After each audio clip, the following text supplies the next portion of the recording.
Alright then, hello and welcome. Today we are going to go through the rosters of both the Skaven and the Vampire counts as the two factions chosen for the following week's sessions. Going to be starting with the Skaven because it's the one I know less so, as I am a Vampire main. Both Coast and Counts is the ones I play, so we're going to start with Skaven. The rat boys, the cowardly boys, really weakness being morale. They're terrified of everything, so don't expect them to stick around for long, but do expect them to come back. Just might need to wait a while for them to come back. Starting with the Warlord, the most basic of lords. Recently got an addition where you can put him on a Brood Horror mount, which does make him better, with the Brood Horror being pretty good these days, but even after the nerf it's still fairly decent. Ideally that's the mount you take him on. You can be a very cheap option to take on foot, getting him down to just 550 if you take everything off of him. His items aren't too much to note. A -5 hex can be good for boxers, but Skaven have a lot of better opportunities if they want to do AoE stuff, and plus 60 armor isn't going to help out much. The Bone Breaker mount is unique and all, but I think Brood Horror is just better overall in terms of performances, but the speed just comes in handy so much. Being able to slip in and out of any dangerous situation you might find yourself in. Onto the Master Assassin, this one lacking any mount options. Of course, your standard ability pack, it's got a Assassin ability, which also does reduce missile resistance, which is quite good if you're stacking a lot of skirmishers or a lot of guns, because 22% extra damage in any scenario is going to help quite a bit. One thing to note, Concealment Bombs are free. You can see there the cost is 0. People will take these off expecting to get money back, but in fact it doesn't matter. Keeping these on is always something you should do, as they don't cost any money. It's just something that you can use to sneak up on the enemy even better, so always worth taking that because it's free. The items that you can get, again, AoE buffs. This one it can come on the regular assassin, so it's usually just to bring a hero if you're expecting to bring the Rival Hide Talisman. And this one just provides 8 less leadership, which Skaven don't excel at destroying leadership. They excel at having their leadership destroyed, so it's more important to focus on your own morale rather than trying to ruin the morale of others with that. Speaking of morale of others, it's Tretch Craventail, the single worst lord in ever existence. He's terrible. He's probably the worst lord in the game. His item only activates if he's losing melee combat, which means he wants to be losing, but you don't want to be losing, so it's a very strange ability. This ability as well only actives as long as they're winning in melee combat, which Skaven don't tend to be winning in melee combat because of the way the calculation works. It's usually the numbers aren't taken too much into account, so this doesn't activate as often as you probably would like it to, not to mention that it's only a 40-meter range and it's only around himself, which when he's got stats like this, his only job is to not die with a nice 70 melee defense. That's the only stat he's got going for him. He could of course increase that a bit more by 24 when he has stand or die, and he has stay here, I'll get help, which gives him self-stalk and unspottable. But when you have that much melee defense, you don't really need to worry about getting hit by melee attacks. It also provides 16 leadership, but it should also note it has a miscast chance, which implies it's going to hurt him whenever he casts it. So a very just terrible lord. Don't do this. His buffs are situational at best and a waste of money at worst. He's got the Skaven standard Verminous Valor, something worth noting about. It doesn't do any real damage. It clears a nice way for your lord to escape with, but it's usually mostly the bad lords that have this ability, so it's actually quite rarely seen. But yeah, Tretch is just... It says he's anti-large, but with his no immunity to psychology, he's going to get scared away by any giant monster. And he's not going to last long against anything, especially with that tiny little health pool and the fact he has no mount options as well. It is just a sad state of affairs for old Tretch. Now, somebody that is good at killing things, in fact very good at killing things, is old Deathmaster Snitch. The main quirks with him is his scaling damage, which I didn't actually realise this until about a month ago, that he does more damage the lower his hit points are. It doesn't say this is an ability anywhere down here, so it's one of those only on the unit card appear abilities. So it should be noted that if you see Snitch on low health, he might be an easy target if you can hit him in one hit, but if you don't kill him and he manages to swing back, you're going to take a really large amount of damage. I believe his damage doubles when he gets down to 10% health. So his damage can come to an insane amount. That, and he has Weeping Blade, which halves the armor of anything he hits. So you'll often see him running around with an assassin, because the assassin is basically a slightly worse version of him that doesn't have armor piercing. So you'll usually see that pairing where Snitch reduces the armor, and then the assassin comes in and does more damage. He also has, of course, his famous Deathmaster Snitch, which is basically a net that can only target lords or heroes, which is pretty handy when he's running on foot. I mean, he has a decent speed of 54, but being able to net something down could really prevent its escape, and for the time it lasts, you can usually trust Snitch and a Master Assassin to kill a caster before this wears off. So a good strategy is to target a caster or a really low health lord with the Deathmaster Sigil, and then jump basically everything you have on them, including Snitch, and it's very likely to die before it can escape anywhere. His items. This Cloak of Shadows is one of those, another AoE debuff with -4 melee defense and -9 melee defense and -4 leadership. It's not overly helpful. Again, Snitch doesn't really pair well with the whole boxing formation. You tend to want him with his unspottableness thanks to the smoke bombs. You usually want him going out looking for decent lords to hunt. So his whole, maybe if you have a good squad of assassins running around, you could do something like this. But this item here, the Whirl of the Weeping Blades, can come in very handy, because most assassin lords suffer with dealing with large amounts of enemies, because if they get surrounded, they tend to have quite low melee defense and quite low armor. It can be seen here, so they can really rack up some damage. But Snitch can counter this quite easily by popping this ability and basically killing everything that's in melee range of him. It doesn't matter, usually elite cavalry that goes after him. It's a nice trick to use this against Empire cavalry, because it will they'll just keep running into it and dying while it's casting. So it's a very strong ability that I'd recommend you take if you're expecting to have to deal with a big massive infantry swarming old Snitch. Another killer of things, but with a bit more stability this time, is Creek Headtaker. Kind of lost a lot of his value to other lords. He's probably the second worst legendary lord in the roster, but he's nowhere near as bad as Tretch. He still has Remnant Valor, which a sign of usually a mediocre lord. His stats leave a lot to be desired, especially compared to Snitch and other melee lords. But he can help these with his Trophy Heads, which is an assassin ability that basically removes all of the target's melee defense. At big 40 is going to really feel the pain on anything. So it's another assassin ability to use. He is anti-infantry, so it should be noted that he has 35 bonuses versus infantry, which does crank his melee attack up to 101 when he's fighting infantry, which basically makes him an infantry-only killer. Which you don't tend to see many infantry lords against Skaven. Maybe it's because Creek exists, but it's probably because Creek exists. He is also one of the most armoured lords, I believe, on the Skaven roster with 110 armour. And I believe he has abilities, similar, another AoE debuff, and I believe an ability that buffs his own melee attack.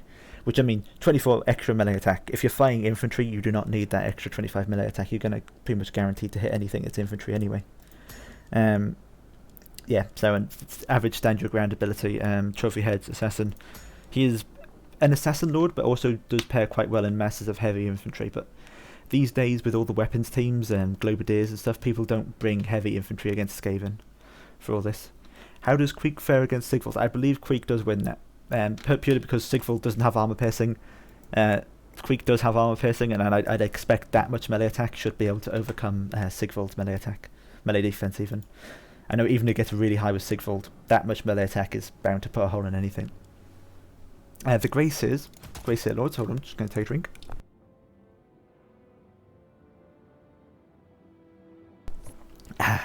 Refreshing water. Grey Seers. These Grey Seer Bell casters should be noted. We'll move on to the Skaven Lords when I cover the casters, but they come with their own unique spell, which is a very powerful explosion that also summons a Stormver minion with halberds.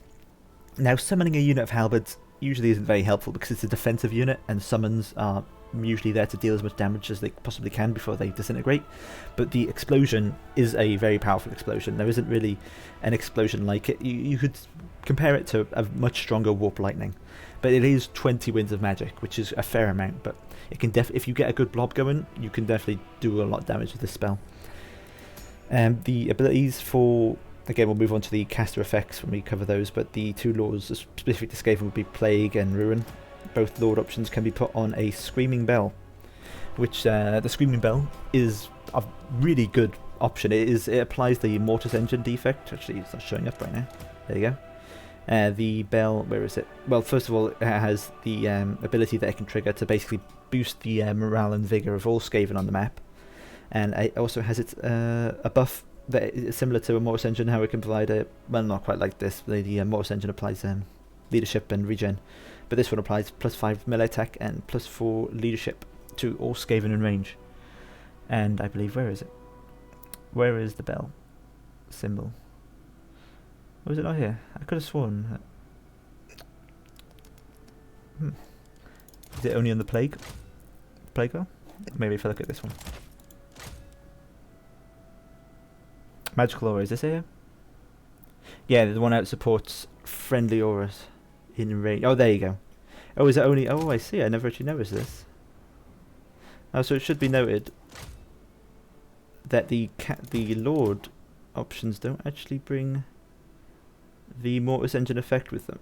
They just bring a +5 melee attack and a +4 leadership buff. And even I'm learning things here. Again, Skaven roster, not the best Skaven roster. Yeah, it's only the bell for heroes. The Warlord ones don't come with the effect. You know, I never knew that. In that case, these are terrible. Why would you ever bring these? I mean, the Stormvermin summon is a pretty explosive summon. The Unholy Clamour I don't see used very often because of that miscast chance. It just ends up killing yourself. But we'll move on to the Plague Priest, why the bell is good for them then later. Did not ever notice that. You're learning something new every day. But yeah, bell is your typical sort of Mortis engine without the Mortis engine effect, it turns out. Anti-infantry only. The stats, I believe it's 20 anti-infantry? Yeah, 20 anti-infantry, so they become quite decent against masses of infantry, especially the one with the Mortis engine effect. And as for items with these two lords, the Warpstone Scroll can be useful as maybe like a sort of Tempest, but it doesn't have quite the same netting power as Tempest, so you don't see it used too often. And this is just another AoE debuff for leadership, not impacting an awful lot. Moving on from the Bellboys, it would be Throt the Unclean, recently debuffed, as was his Brood Horror mount. You pretty much usually almost always see Throt running around on his Brood Horror, but he can be on foot, especially with his buff abilities that he comes with. Oh, who is that has joined us this day? Let me have a look. I have so many tabs open, it's hard to get to Discord. It's Psycho. Yes. Hello, Psycho. We've just been covering the Skaven rosters. Yes. Oh, did you already start with that? No. Yeah, I've started. Well, I was running a bit late, so I better start sooner rather than later. Oh, that's true. So which one are we going to start with? We're starting with... I've just finished, yeah, we started with Skaven, just finished doing Greyseers. We're on Throt the Unclean now. Oh, the Greyseers, Throughout the Unclean. Mm. The fat man himself, the fat rat. Yeah, the fat rat, who rides an even fatter rat. He's the biggest rat that makes all of the rules. Let's wait for the stream to load.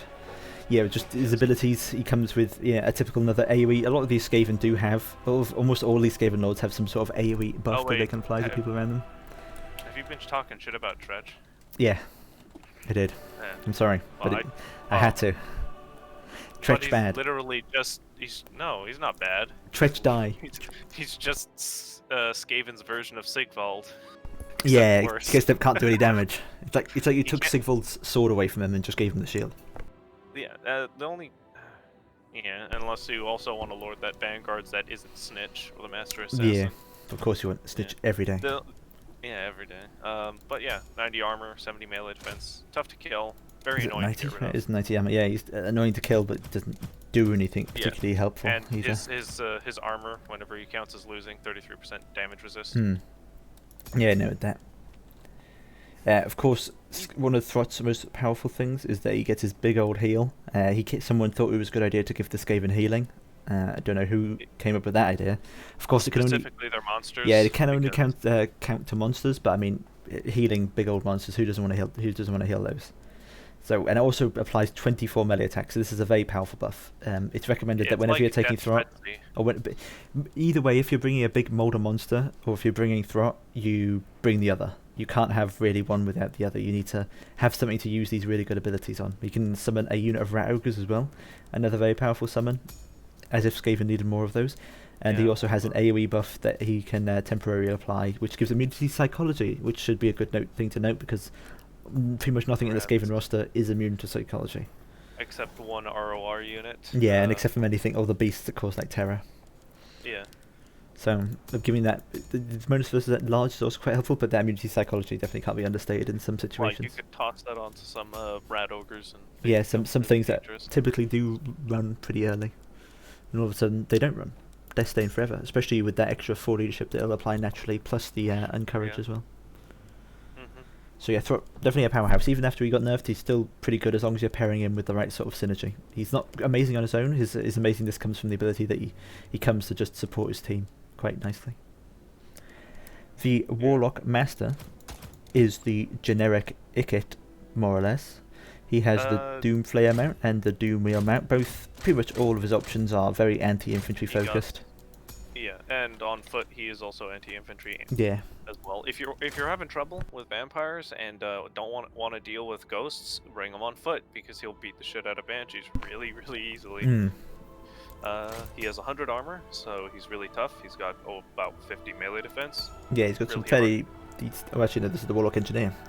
It depends what you put. Oh yeah, it's because he's on the Doom Wheel. There you go. Put him down, if he's on foot, he has around I think 52 melee defense. Yeah, 40 attack of that, which is of course magical. Very sturdy Skaven Lord. Yeah, especially for a wizard. And on top of that, he also has Arcane Conduit and the Wand of Jet, which you can double up for even more magic. Yeah, you can get extra magic. Yeah, the Brass Orb as well.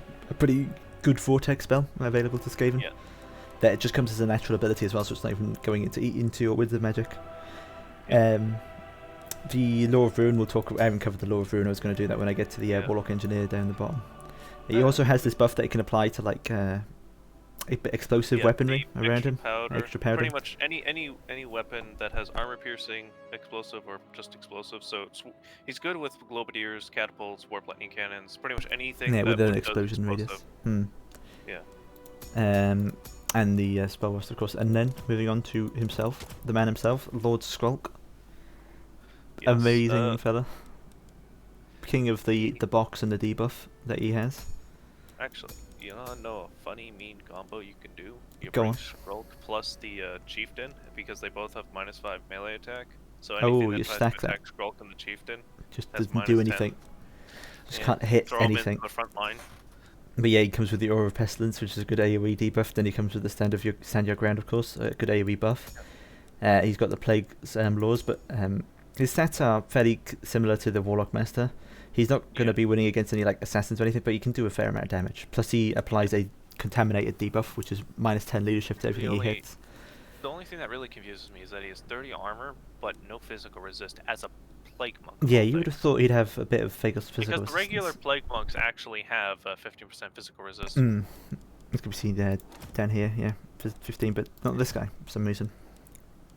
His main strength comes in his items. He has one for killing big groups of enemies and one for killing single entities. The book does some seriously good damage onto our lords and heroes or just large single entities. So this definitely can be key in some matchups. And the AoE only active around himself, but if enough things group up, this can make his value back in one cast, and it comes with 3 casts. So especially if you want to use them as like a little wrecking ball with like maybe some Plague Monks on Cerberus with them. Just roam around. You throw them into the center of a fight, pop that, and then they die. Then everything around him just dies. Yeah. Works pretty well. The last lord of the bunch is the most expensive one, Ikit Claw, rocking the Law of Ruin along with possible Doomflayer and Doomwheel mount. It should be noted that on foot he is actually anti-large, but he comes with a flamethrower as well, which is good against infantry. Yes. Pretty much he gets Power Unlimited or Unlimited Power. Oh yeah, Unlimited Power, the miscast ability that's basically a really powerful Arcane Conduit. But also at the risk of killing yourself. blowing himself up, which isn't great, but anything for magic. Yeah, like if he's on like a Doom Wheel, it's not that bad. Yeah, when he's got a lot of health and like a Doom Wheel, then he gets an extra 930 health. And if you're just using him as a mobile caster chariot and just popping Warp Lightning whenever. Because I think you can pretty much get a Warp Lightning after each cast. Yeah, you can get quite a fair amount. His item, I don't see it use Storm Demon. I don't see it used very often. Are you aware of its usage? I've used it. It's okay. You know, like those the fucking Arrow of Kurnus, the green one that the High Elves, the Wood Elves shoot. Kurnus, yeah. It works like that. It fires off 3 things and it targets in and homes in on the target. Oh, okay. I can't remember how much damage it does, but you get 2 shots of it. It's no magic, and it generally hits its target. Generally, so yeah, just that Arrow of Kurnus then basically. Yeah, and 400-meter range. So yeah, it's basically Arrow of Kurnus then to that extent. yeah, it's effectively the Skaven Arrow Harness. And you'll find with a lot of these spells we talked about Skaven, well, we might just say it's this, but But different, Skaven's but version of Skaven it. way. But the Skaven Yeah. way. Moving on to heroes then, we have the classic Assassin. Some pretty good debuff abilities. He has, of course, the Assassin's Trophy, minus 20 an enfeebling foe on a Lord or hero. And he also comes with a Rival High Talisman. This only gets one use, but giving an area of effect minus 40 melee attack basically makes them useless in combat. So popping this in a situation where you have a lot of damage dealers, and things that don't have like a lot of melee defense, you can pop this against the enemy, and all of a sudden you've got really sturdy damage dealers against things that aren't going to do anything to them.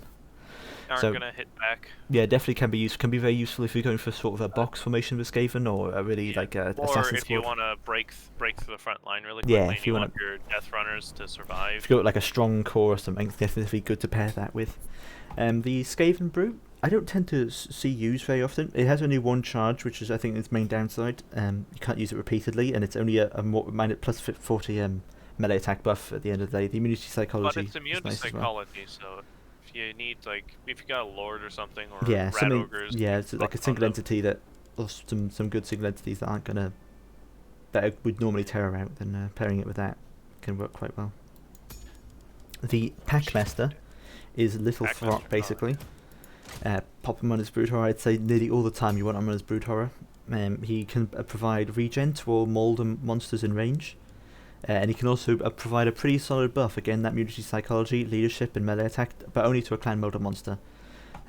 He isn't as necessary if you're doing the molder monster combo, but he is definitely something you could throw into the mix. Like if you go for the molder monster, all you need is like a Throt and a monster. That's all Rat Ogres needed, regen. Yeah, like, that's you what they put needed. them in the middle of like 3 Rat Ogres and like lock the formation so they're in like a triangle. Yeah, so they're in a good squad, and you can apply that regen to all around them. Yeah. And since Rat Ogres tend to have decent amount of health per model, they don't die. The models don't die very easily, and also apparently a 22% damage resist. Oh, pretty good, yeah. From the Scrying Stone, it is a pretty good item. I'd say it's worth taking. 22% damage resist, 8 leadership whenever you need it. Yeah, you see an assassin going for him. You definitely, just pop it, yeah, you can definitely pop that quite nicely. Or if he's taking a lot of missile fire, can definitely save his life in some scenarios. Skaven Brew. And Skaven Brew again. Of course, if he's already on his Brood Horror, he's going to be causing terror anyway, so he's not going to get terror routed. Yeah. But you can apply that to other things as well. Could apply that to Rat Ogres, but he already has an option to give a buff of the same caliber, more or less, to a Molder monsters. So on to the Chieftain. Yes. The small Warlord, basically. And he has a pretty important ability, though. Yeah, he's basically the Guardian Bodyguard ability, but his unique little quirk is that if the Lord is killed or has been routed, then he takes over the effect, more or less. I don't believe it's the exact effect. I think it's like minus 16 for losing the Lord, isn't it? Yeah, it's minus 16, but it goes down to 10. Yeah, over time. And it's map wide, so if you're either new to Skaven and not used to the Lords being so easy to kill, or you're just new to the game, bringing a Chieftain is always a good idea. Yeah, which I mean, it helps mitigate the damage. Yeah, even at the high level, just bringing Guardian ability is quite nice. Whenever you're rocking like a hero squad of like a Packmaster plus like, I don't know, Ikit or something crazy you got running around the place. Bring Warlord plus 2 Chieftains, am I right? Oh yeah, that's how you do it. But yeah, obviously aiming for your Lord to die isn't the best ability to have, but that Guardian ability is quite useful in situations. Yeah. He also has a minus 5 melee attack, which you can stack with others to. I think it'd work really well with Snitch, because he's always on the precipice of just being instantly gibbed by some Lord who's had enough of his shit.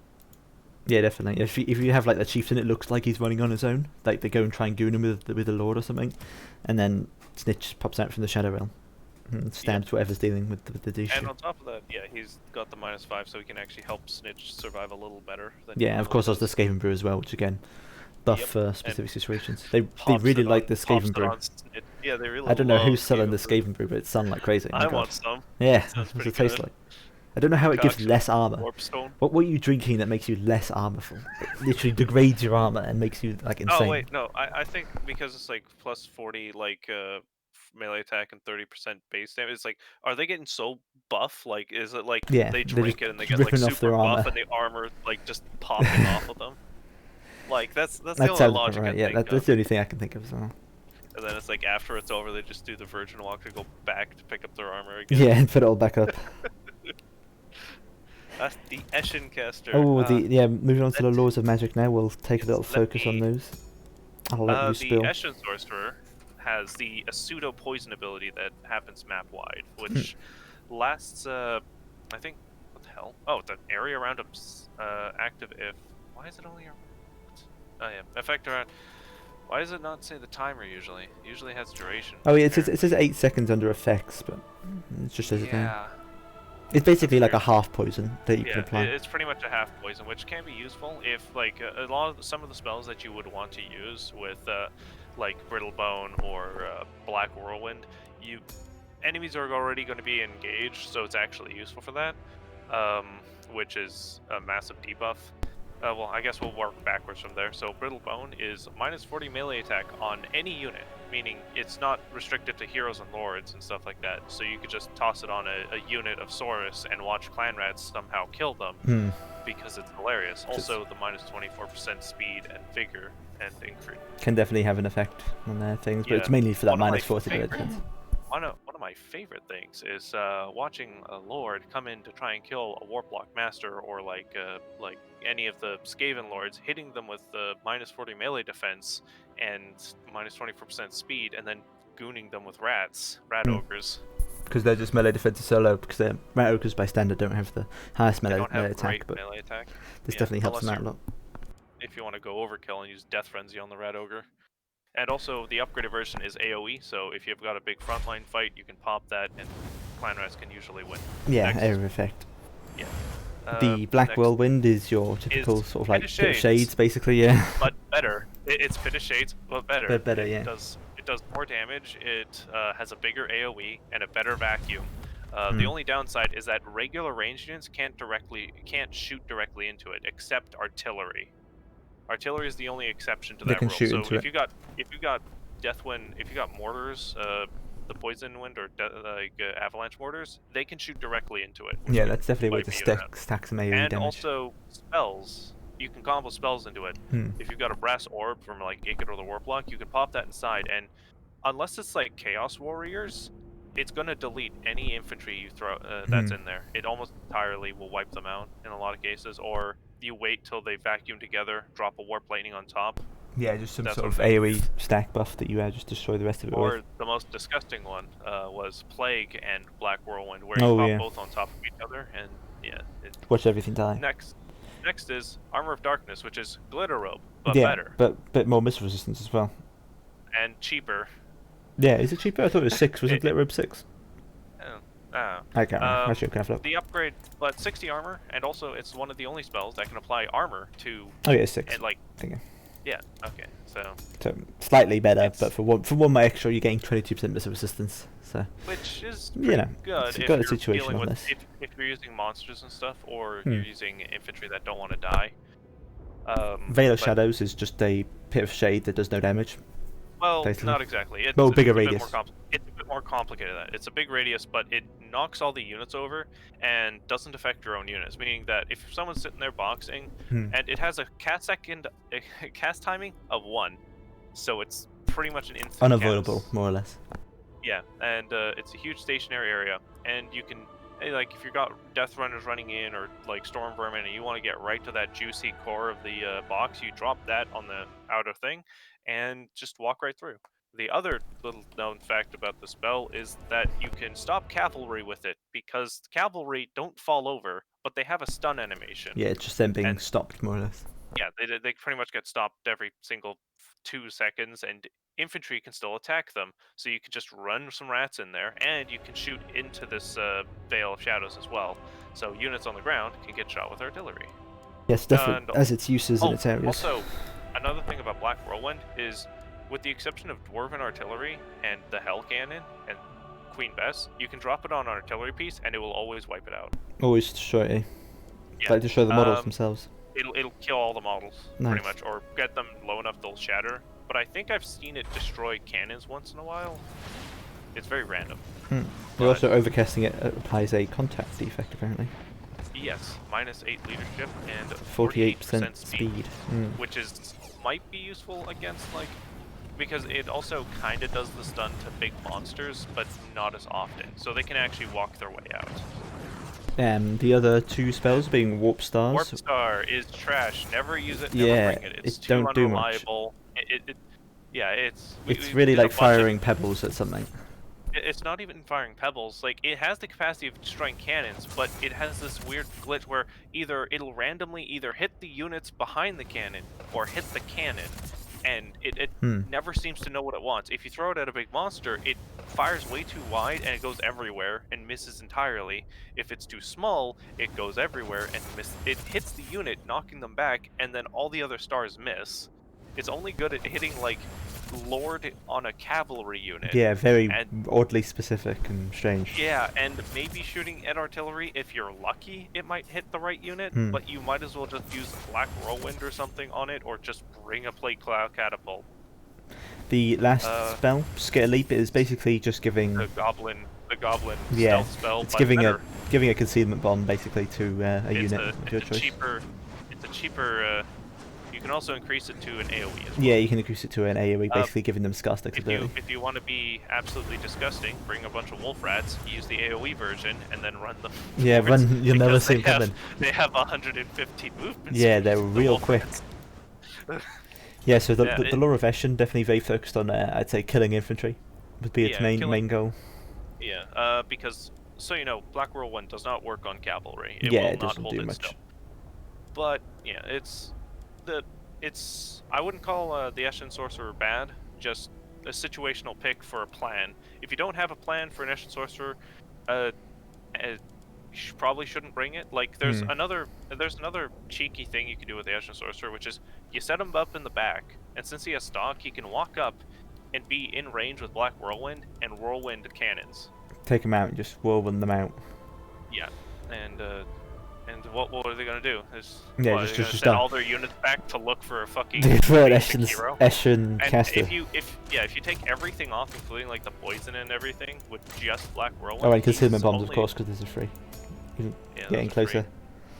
Yeah, it's under 600. He effectively can kill any artillery unit with Black Whirlwind for 600, and there you go. Value. Yeah, so pretty good. Unfortunately, typically, sometimes I'd say about at least 60% of the time with Skaven, you're bringing your casting in your Lord kit. So and there is no Eshin Sorcerer for Lord, so which is unfortunate. But maybe next Skaven DLC, because that's the next one is going to be Eshin Legendary Lord. It'll be whoever the leader of Clan Eshin is.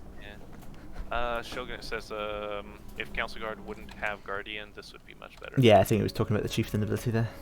Yeah. The Chieftain physical. Yeah, Eshin Sorcerer, useful at times if you know what you're doing with them and what you want to do. Eshin lore, pretty good if you know if you've got the plan laid out.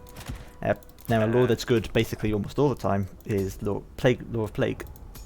Yep. Moving the normal way now. Oh yeah, we should know about the Plague Furnace is that it does come with a Mortars engine effect.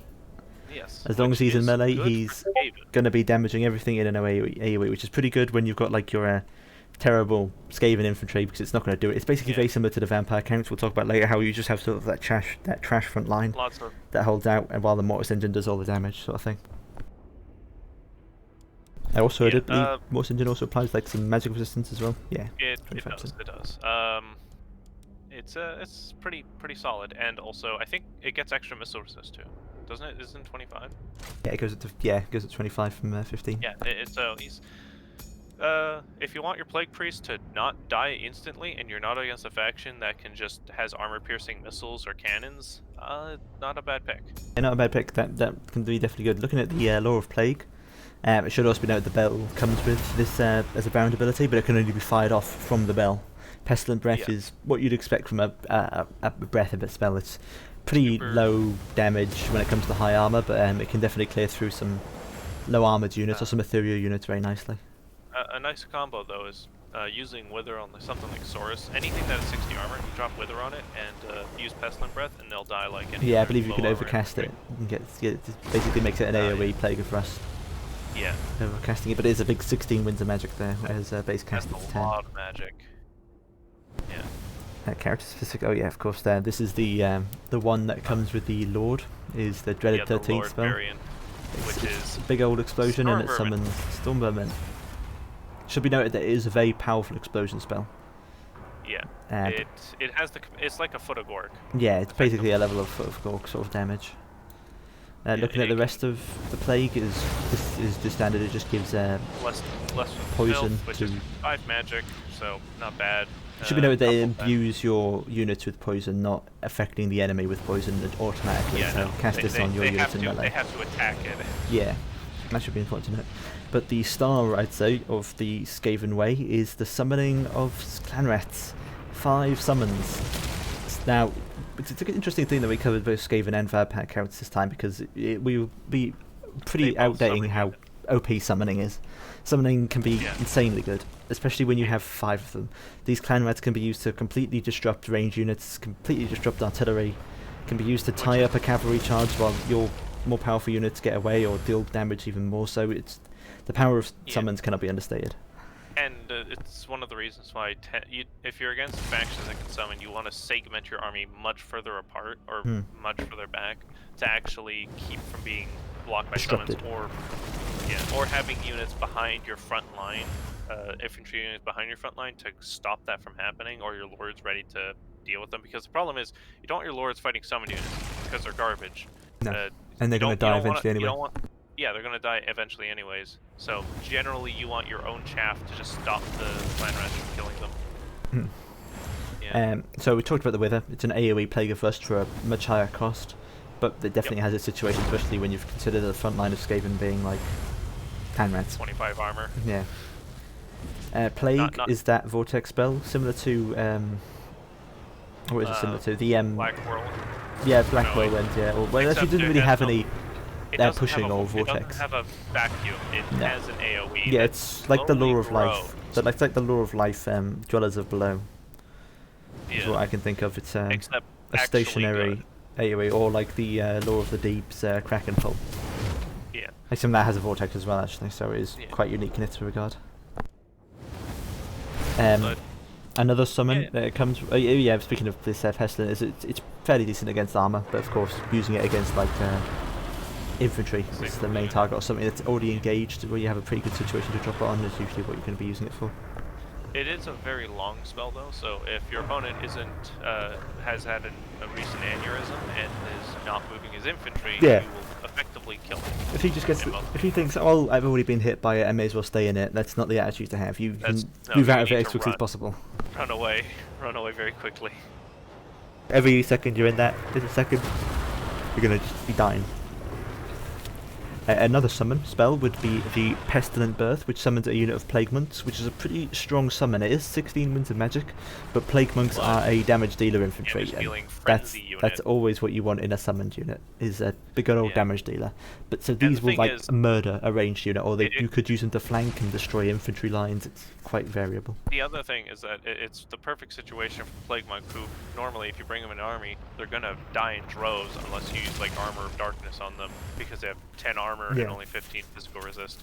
So this is the perfect scenario. You have a unit that will do as much damage as possible, has frenzy, and nobody's going to target them because they're going to die anyway. Yeah, and also they're anti-infantry. So any archers they catch die. Yeah, any ranged unit they catch is going to die just because they're damage dealer. This. Again, of course, it also has the Lord version, comes with the old explosion spell with the Storm Vermin. But yeah, that is the Law of Plague attached to the Plague Priest, who comes with the Scrying Stone as well as an IM, always worth taking, especially if you're putting them on the bell. And the casting ability for the Law of Plague gives minus speed and vigor. I mean, getting rid of the enemy's vigor quicker is always nice if you're casting a lot of spells. It's nice, but if you're really hurting for money, you could probably drop it for literally anything. You could probably drop it. The typical Skaven, I think, spell roster is basically this, because if you're putting them on his bell, you already get the Pestilent Breath, so you don't really need another one. And summons are amazing, and the Wither depends on what kind of kit you've got with you. Double breath. Actually, is it? Because if I remember, if he's on his bell, is it Pestilent Breath, or does he get?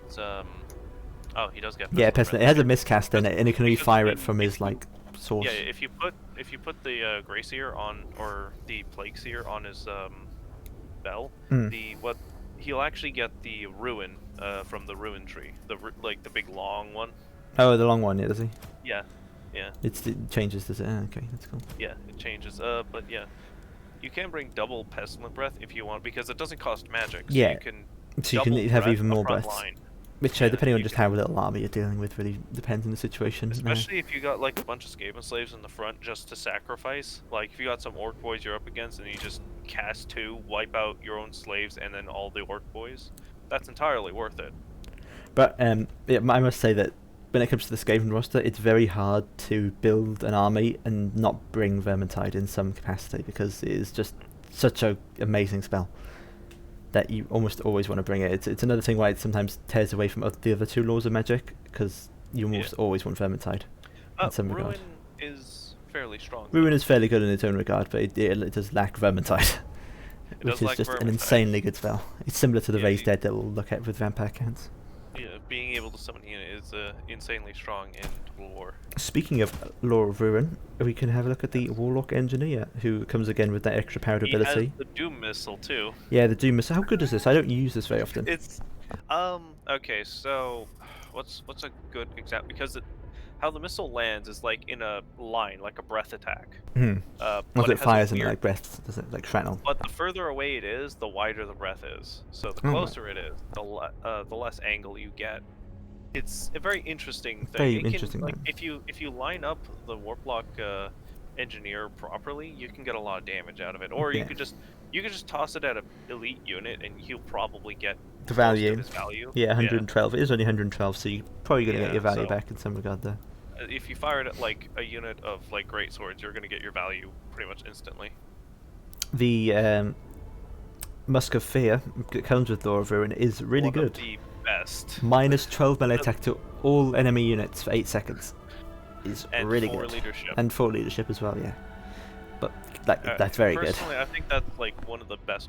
It's yeah, that has to be one of the best passives. Why I'm willing to bring Lore of Ruin over Plague, because it allows me to actually have fighting armies that can just keep fighting through, because Warp Lightning is pretty low cost. Yeah, one thing I'll note now with the items is that you can actually bring that Mortis Engine effect with the Warlock Engineer as well. It's just instead of putting him on a mount, you bring Warpstone Armor, and it has basically the same effect as Mortis Engine. Unfortunately, he is not as tough and as manly. No, so he's not going to be very good in melee at all. But I mean, when he's casting his ability, dropping everything by like 12 melee attack. If you have him like in a unit of like strong rats, some basic clan rats, or even storm vermin, maybe Council Guard if you want to. But first off, Warp Lightning, it's... Oh yeah, let me click on the spell books, yeah. Warp Lightning. Pretty good, just straight out moderate damage spell. It's like good against anything that's in a blob. Anything that's close together is going to do really good against. Especially cavalry. Yeah, but typically Skaven, cavalry will like be able to move out before it comes down, because that's a fairly long casting time. It's about like, it's a 1 second cast time, but the actual animation. Yeah, the animation takes another like 3 or 4, I think, seconds. No, not 3 or 4. I think it's 2 or 3. 2 or 3. Still some time for those cavalry and stuff to move out of the way. Still some time for them to react, but also if they aren't actively marching, you can get away with it. But yeah, but normally you drop this on infantry. I think this is the spell you pretty much bring all the time on as Lord of Ruin, because it's a cheap one, so it means you can keep doing Musk of Fear over and over again, and because it's just a really solid one. Unlike the other cheap ones, which are quite situational, this one is one you fire off all the time, pretty much. Howling Warp Gate. Yeah, Howling Warp Gale is it's very situational. Very situational, because all it does is it prevents flying units from moving. It's basically like a Tempest, but it doesn't do any damage. Like if you got a bunch of Night Runners and they fly a unit over, it's like, that's neat. No die. Or if you have like a strong, if you've got like a bunch of rattling guns and you're worried that those Peridon riders are going to ride right into them, then you can tell them to stop and watch if they get gunned down. It's a really big AoE. It's a large AoE, 100 meter AoE. 100 meter range. So it's going to prevent, if they're even semi-close together, it's going to stop pretty much all flying units there from moving. Yeah, like, if you're afraid of Leon Kerr and his, like, Pegasus boys, yeah, you can stop them dead in their tracks. Just tell them to stop. Just hold up while your rattling guns shoot them down. And also, it's only 5 magic, so it's not that expensive to cast. It's actually really good value for what it does. But of course, situational. If your enemy hasn't brought any flying, or then isn't going to plan on bringing any flying. yeah, then The other thing is also it's kind of useless if you don't have the range necessary to kill flying units. If you don't like, yeah, it's only going to make them stop there for like 14 seconds or 28 if you overcast it. Oh yeah, one thing to note is the warp lightning overcast just basically makes it do more damage as would be expected. Yeah, of course. Increases the number of missiles. Pretty much, because how it works is that it's a series of bolts of lightning inside the AoE, which if you're not careful with where you put your marker, you could end up hitting your own units with that. So it should be. But also, if careful it's slaves, who gives a shit? Yeah, who cares? If it's clan rat slaves, who cares? It's Skaven. It's their job to die. Death Frenzy, probably my favorite spell in the Ruin Monster. Yeah, it basically gives frenzy, immunity psychology and melee attack to a unit. Plus 24 melee attack. If you, pretty much Death Frenzy can turn any like clan rat frontline into a really dangerous, because it's also plus 30% base damage. Basically turns those clan rats into like plague monks. Yeah, or it turns the plague monks into actually good units. It's actually like a damage dealer infantry, real one. Or if you use it on rat ogres, they cannot get terror routed anymore and can actually kill things for once. Getting that immunity psychology that comes quite in handy with Skaven. Yep. Which Scorch? Yeah, Scorch. I always feel like this is just a really bad pestilent breath. Yeah, that's the best way to put it. Unless it's good for like the thin front lines if you can land it properly, but it takes a bit of practice. It has a very awkward shape. Very awkward shape. You have a very awkward teardrop It's shape. a really, really thin triangle. But if you learn how to land it, it can be really, because it does good damage. If you can get it in that right sort of, it's like Scab's Grace. If you can get it in that right sort of shape, then it can do something. But again, it's 7 winds of magic. I think most of the time you'd be better off just dropping a warp lightning. Yep, warp lightning is always a superior choice because it actually is good against armor. And it's 1 less wind of magic. In most cases, you're gonna just drop Scorch for warp lightning instead. Yeah, Scorch, like the only thing there is it does fire damage, but fire damage isn't usually that helpful against infantry. Most of the time, it's the like large monsters that are unless weakness to you're fire. like against an army of dryads. Yeah, okay, but even then they don't tend to clump up too quickly. Yeah, and also on top of that, they have 60 armor. Yeah. Crack's Call. Crack's Call. It's pendulum, but for rats. Yeah, it's rat and pendulum. The cast takes way longer to cast. Really long time to cast. So it's quite a long time to move out of the way. Yeah, just look at that cast time. It doesn't have quite a long of a thing as pendulum either. It doesn't go on for quite as far. Yeah. The only thing I think I understand is that it does a stupid amount of damage. So any cavalry or anything that gets stuck in it is going to die. It's just just period. It does have that sort of problem of like one of the few things that can like wipe out a fucking Black Orc unit in one shot. Yeah, it does have that problem similar to Vangate's Revenge, where it just takes a long time, and so they just step to the side. And they're like, oh, that was a flashy spell. I'll just move out of the way of that. Yeah, if it had a faster, like I'd be fine if it did less damage, if it could cast faster, and it's also 15 points of magic. Yeah, which is more. I think Pendulum is what was Pendulum? It's like 13, isn't it? Yes, it's 13. Yeah, so yeah, Pendulum is just like better in almost any guard apart from damage at but when your damage can be completely avoided, then damage but takes 2 seconds longer. Yeah, too long. Cast, which is a quite fair amount when you're thinking like micro and stuff like that. But if you're expecting to go up against a dwarf like noob line, then it's always fun to use. But that's about the only situation you can see. But I guess the other thing you could, I should probably test it to see if it actually can kill cannons. Because if it can kill cannons, that's pretty. No, even then it's like 15 minutes magic. You can get the same thing from Lord Shadows, can't you? Yeah, or the Lord Shadows. Or just summoning a Vermintide on it. Yeah, or summon a Vermintide. Well, Vermintide implies that you can get close enough. Yeah, or Jezels. Skaven have a lot of ways to kill artillery. Yeah, Skaven have a lot of more efficient ways of doing it. Their last spell, Flensing Ruin, which is more or less a Final Transmutation that also reduces armor.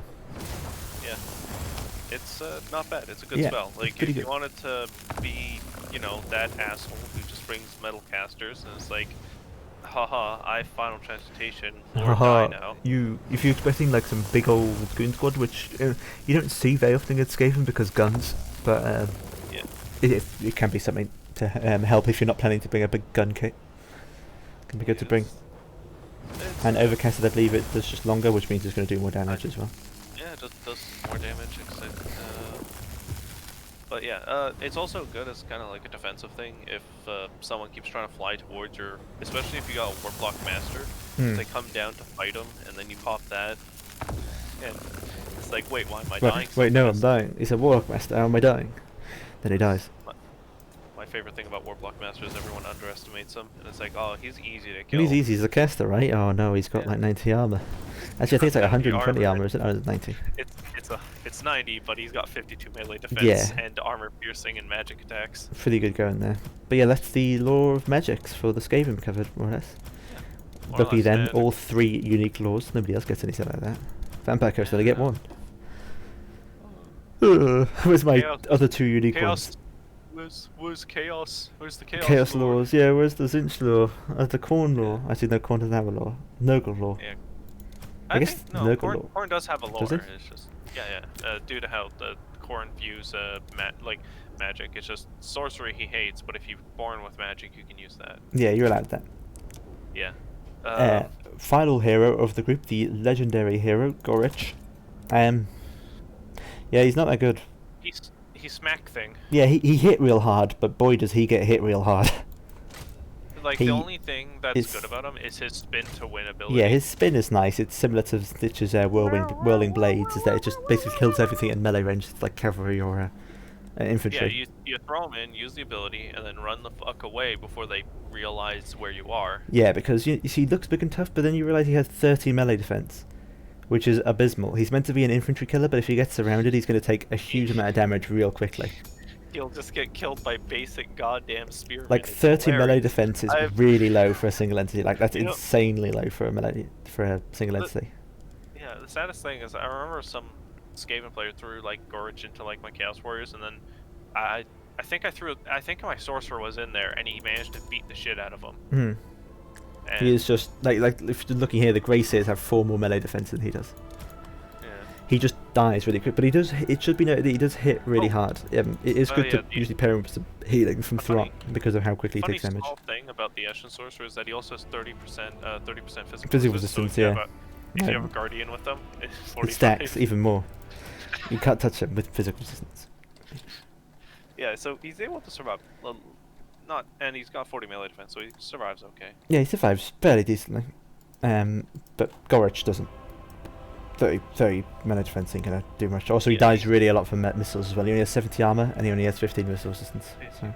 Yeah, it's just not good. You could use them as maybe a terror bomb. Yeah, terror, really high damage causing. I mean, you can probably go into a unit of infantry and it'll rout fairly quickly because of how much damage it'll do.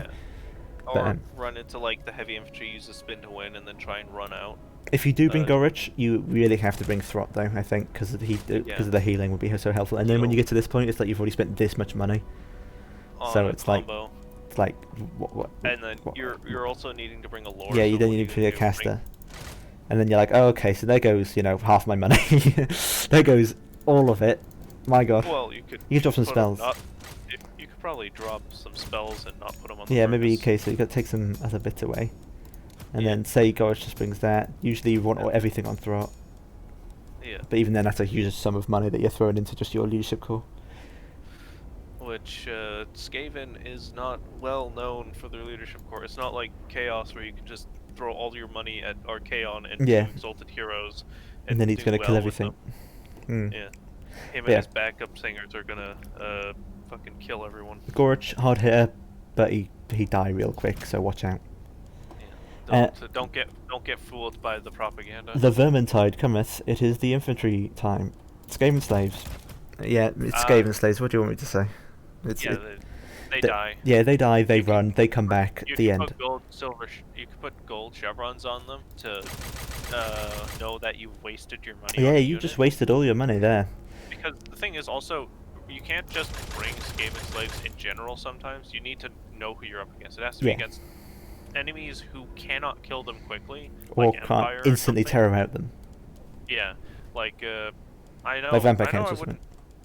I know that pretty much any faction that can bring a lot of like heavily armored infantry will just chew through it and chew through them really quickly. But I mean, it's their job to get chewed through usually. So yeah. Again, this is such a cheap unit. you shouldn't really worry yourself about its well-being on the front line. Yeah. If you see it engaged with the unit, fire everything you have Bro. at it so that it dies, and so does the thing it's fighting. Hopefully. Unfortunately, they changed it so that you can't, if your unit is in the way, Yeah, for some reason they care. They need to update that because my warp fire throwers. The reason why warp fire throwers are so bad is because they don't fire into the backs of Skaven slaves. If they made that one change, they stopped because they used to. Yeah, I think that was a bug though, Yeah, and so they fixed it, quote unquote. But they would be able to fire into the backs of their own Skaven slaves But and no, they wipe can't. out both the slaves and the unit They're fighting, which is worth it insanely. It's like which is say what you've got warp like fire throwers good. what are the Blackout Corsairs? That's like Yeah. 650 gold. You throw your Skaven slave at it and you kill it with the warp fire throwers. It's paid. You paid for those two units there. For itself. And, So, yeah, when warp fire throwers, we'll get onto them later, but they're bad because they can't kill your own unit. it's a unique problem that warp fire throwers have. Only Skaven would have such a problem. Yeah, Skaven slaves. Yeah, Yes. throw them in your front line. If you got some money left over, bring them so they get shot. Have them stand around. Don't protect artillery with them. It's a bad idea. Don't do it. They're not gonna. Then put them in front of like a really high damage output range unit, like Rattling guns or Globadiers or something like that. And then they don't put them behind your artillery there because the cavalry unit will just walk over them. Yeah, actually, even then, like I always find Skaven slaves because I do have a replay where it's just a bunch of Skaven slaves is frontline, and as Chaos it just brought knights and just ran straight through the Skaven slaves into his guns. Speaking of which, Skaven slave spears. It says they're anti-large. They're not. They're just not. It's 6. It's 6. It's not going to help you. It's going to give you 15 melee attack. That's not going to do you any favors. Maybe if it was 10, you could argue that. Maybe no. Even then, it doesn't. It's like 19 melee attack. That's not going to do anything. And even just shock cavalry that has like no melee defense is going to just like flick that off. It's like what? Is something poking me? This isn't. I don't really see, apart from the extra melee defense, I suppose, is something you can argue about. But I think it's always worth just bringing regular Skaven slaves as opposed to slave 25 spears. gold is worth for the melee defense, I find. You find it, do you? I don't usually. I find just the mass and the models is all that really matters at the end of the day. Like I feel like the models are guaranteed to get hit either way. If you got the money for it, you can. But yeah, if you can afford the Skaven slaves and spears, get them. If you want to replace your regular Skaven slaves. But it's not an awful large difference, to be fair. So. Yeah, it's not an awful large difference, but 6 melee defense can change something against weaker infantry, like if you're against zombies or something, or against even other Empire spearmen or something. Yeah, they'll hold longer. Yeah, but should also be noted that it drastically decreases the damage they do. Like it basically, like mostly. Yeah. Well, what damage? Yeah, exactly. But against those cheaper infantries, then maybe there's something they could do there, Skaven slaves. But no. That's frenzy on them. That'll solve. Yeah, that makes them into clan rats, and then good. Yeah, finally. Yeah, speaking of which, some clan rats. You can just see the stat difference. Even though the stat difference is huge, it's because they're double the cost. But even though it's double the cost, it's 150 times 2. It's not a lot. It's clan rats are Skaven slaves, but slightly better. Yeah, like they're actually going to win against the archers most of the time, which is why their vermintide ability is good, but. They're not going to be winning any frontline engagements, I don't think, anytime soon. Unless it's against, like, zombies. In most cases. If you want to win frontline engagements, you have to bring Storm Vermin or Plague Monks. Yeah, one of the two, because usually you aren't going for the frontline engagement as Skaven. You're going to go to the front line and then blow up the entire front line so that hopefully both sides are dead. Yeah, same with, like, things like Black Whirlwind, Brass Orb. You can just drop that on top of your own units. Yeah. Because they have enough leadership that they'll hold them in place.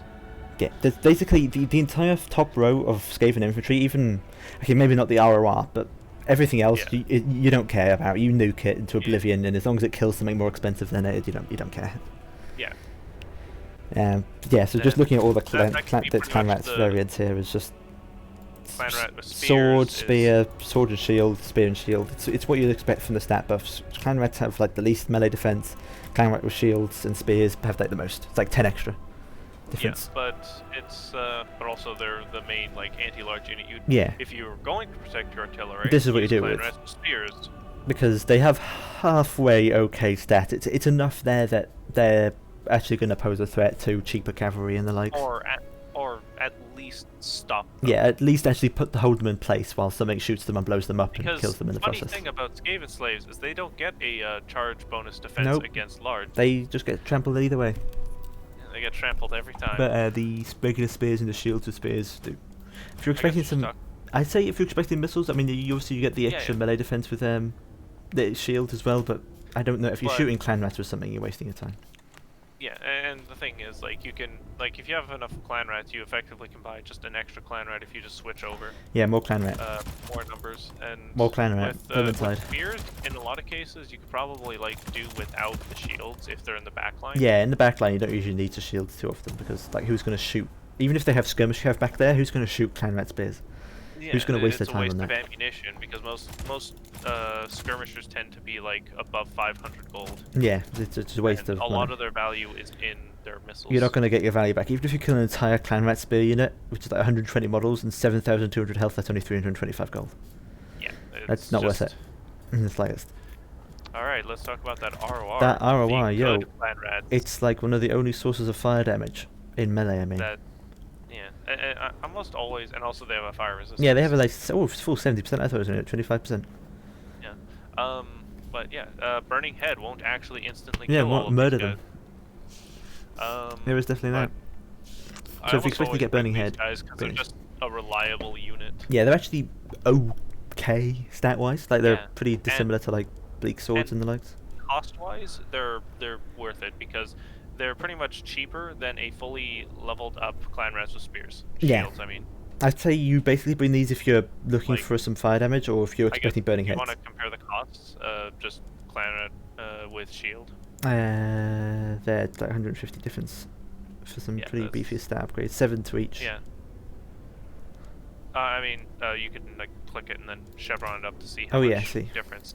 Yeah, because they're effectively chevroned up clan rats with fire resistance and fire damage. So you're getting 8 extra weapon strength for 50 less gold. Yes. Plus the fire damage and fire resistance as well. So yeah, a pretty solid unit for it. But the only problem I find with these guys is you don't really want to nuke them into oblivion when something is engaged with them. I usually keep them in like the secondary, like, because, well, me being me, I have like a first line, second line, third line. Yeah, so I have the clan layers. rats in the front, and they join the second line with the good infantry. Yeah, well, the good infantry stands in the second line. The front line dies immediately. Second line dies later. All right, they kill dryads well. Yeah, they do. Yeah, with that fire damage. Anything that's weak to fire, they're going to do well against. But yeah. Moving on to a uniquer infantry, the Warp Grinders. It's kind of awkward to call them infantry. They're more a weapon team. Yeah, they're more of like a support infantry. They do some okay damage, like 96 weapon strength when almost all of that's armor piercing is pretty nice. Really low. Like I guess you could use Death Frenzy on them. Yeah. Then we got Plague Warp Grinders, monks. Huh? Yeah, their main shtick is to catch stuff. Yeah, their 2 abilities. They have this strong AoE, which is well, I don't know what spell to compare it to in terms of damage. It seems stronger than Flock of Doom, but like pretty much a infantry-based final transmutation. Yeah, it's pretty good. It's not good against single entities. I think it's stronger against them. Yeah, no, you want to use it against infantry or cavalry. Yeah, and of course you pair that with a seismic stare so that they stay in that sort of radius. Yeah. Also, if you really want to just make someone just let go of their mouse and say, well, my cavalry's dead, is if you catch them with the seismic,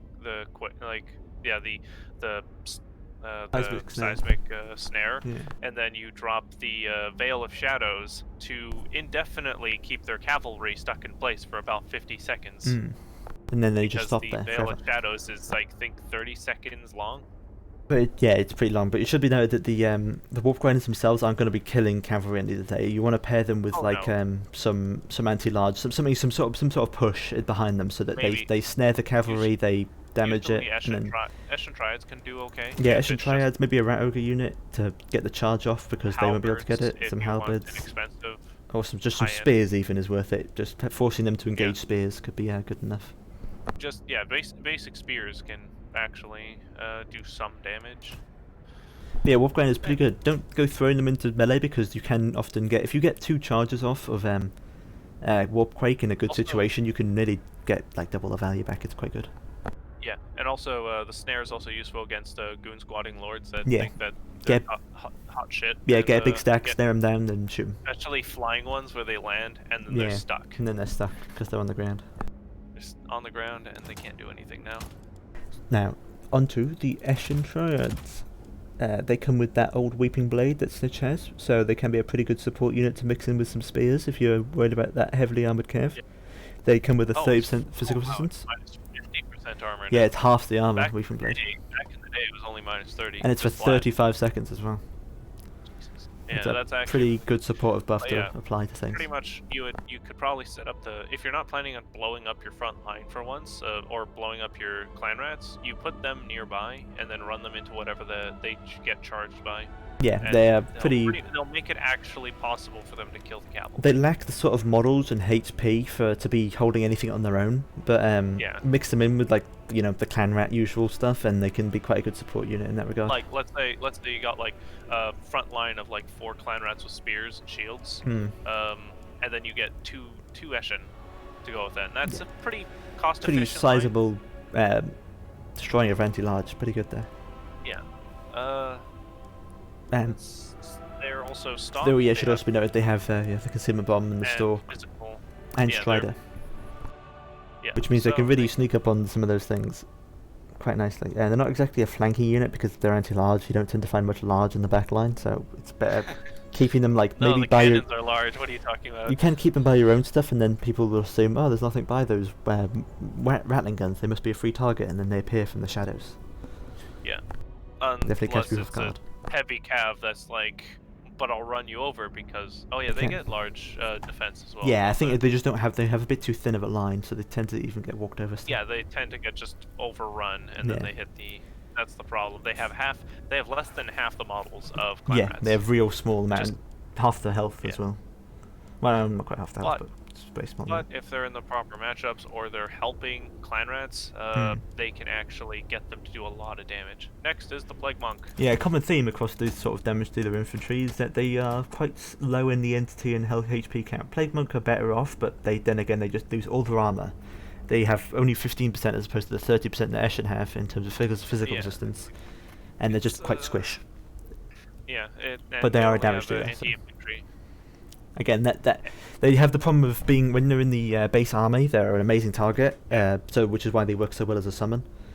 But yeah, Plague But Monks the problem squish. is if you bring Plague Monks against, especially now since missiles are so good and everyone brings some missiles, or at least multiple missiles, like 3 or 4, Plague Monks are just worthless. They Yeah, get shot to they get pieces destroyed. so quickly that there's nothing they can On do. one little breath spell, they only have 10 armor. They're gonna get destroyed by any little like low. The only reason AP. you bring Plague Monks is if you've got like 3 Flake Claw catapults that can counter out all of their archers immediately. Yeah, but then and it's you like give them- you've already destroyed the enemy front line as well with all those Plague Claw catapults. So why are your Plague Monks doing anything? yeah, You- why you bring just- them? Also, they get Bring more completely clan rats. stomped by cavalry because of that low armor. They'll Because- die on the charge more or less. Also, the cost thing comes into point as well, since if you're buying a unit of Plague Monks, they have to somehow outperform what 2 units of just regular clan rats can do. Yeah, which they don't hold for nearly as long, so they really have to deal damage really Because quickly or die trying. They reduced their leadership from 70 to 68 for some Yeah. reason. I don't know why. Why did they do that? Why? Why did they take ITP away from them? No idea. But yeah, another unit in this sort of like variety is it's worth just talking about all these 3 at Death once Runners. is Death Runners. They are Yeah. the anti-infantry version of the Eshin Triads, more or less. They have the same Weeping Blade effect. They're just anti-infantry But- instead. Yeah, any infantry, but also they're Low model Uh, count, low HP. yeah. These three units If you- get run over by artillery, get destroyed by low AP missiles and spells. the only bright side for the Death Squad is the fact that they are stock, and same with Eshin Triad. Plague Monks don't have that. Yeah, they don't have that, so luxury. they're going to get shot. They're going to know, people are going to know where they are. They're going to get shot on the approach and everything. Yeah, Death Runners are really good against if you're facing any form of heavy armor frontline. Yeah, And because you can, 10 birds again, with infantry is mix pretty these- solid. You mix these guys with your other frontline units that are clashing with the front. Like if you're against a bunch of Saurus or against Dryads, they're excellent because they'll drop their armor from 60 to 30, or Dwarves who will drop their armor from like 120 80 to 40. 60. Yeah, It's a huge Yeah, decrease. it's a massive decrease. Couple that with Wither, and you can effectively Take kill out all Dwarves armor. with Pestilent Breath. Yeah, works pretty well. They're very good. They're very good if you want to win the Yeah. front line, especially if You get Well, if if you you- get any of these units into their situation, they do very well. But outside of their situation, they get completely stomped, which is the problem. quite situational. The ROR has of the Ishka's Triads have a ability where they can, well, as long as they're not in melee, they can summon a clone unit, which can be pretty good just for, acting as a meat shield more or less, which is strange with the low model count. But yeah, actually, technically, if you really wanted to bamboozle your opponent, you could throw it into the center line and then have them focus all their artillery on your clan rats. Yeah, and the fools, all of the missiles on your clan rats or something because of that. Yeah, they just hit clan rats instead of hitting an actual valuable unit. Yeah, Ishka's Triads, There's some play you could do with it, but it's not super great. Their stats are significantly better. They have 74 leadership, which is really good. But their main gimmick comes with the old doppelganger thing. Yeah, you could probably just use the doppelganger to make them waste missiles. That's the point. Missiles are just a charge. It's or to scare away cavalry. Yeah, to scare away cavalry. Another thing that's pretty good at scaring away cavalry, but with a bit more holding power, would be these Stormvermin with halberds. Yes. I hear they're terrible. Everyone, Lycus tells me they're terrible. Okay, so, well, one of the reasons is they dropped their leadership from 70 to 60. Yeah, which is pretty low. Fucked reason. And they have no immunity to psychology as well. Yeah, they have no immune to psychology. They're only 38, so they're actually one of the slowest Skaven units currently. Yeah, very slow. And that again, like I pointed out before, it's the missile meta where everyone's bringing missiles, and halberds will just get shot to pieces. Get completely destroyed by missiles. It's not like back in the good old days where heavy infantry could just get shot for a bit and it'll only do some damage, but no, you get completely wiped out. You get wiped out. Halberds are usually not worth it. Like if you really want to protect that one goddamn warp cannon in the back, then you bring the counter guard instead. You bring the counter guard instead because they're unbreakable and just significantly better. Which completely fixes the leadership problem, and also an unbreakable unit pretty much is always good. I don't think there's many unbreakable units that are bad.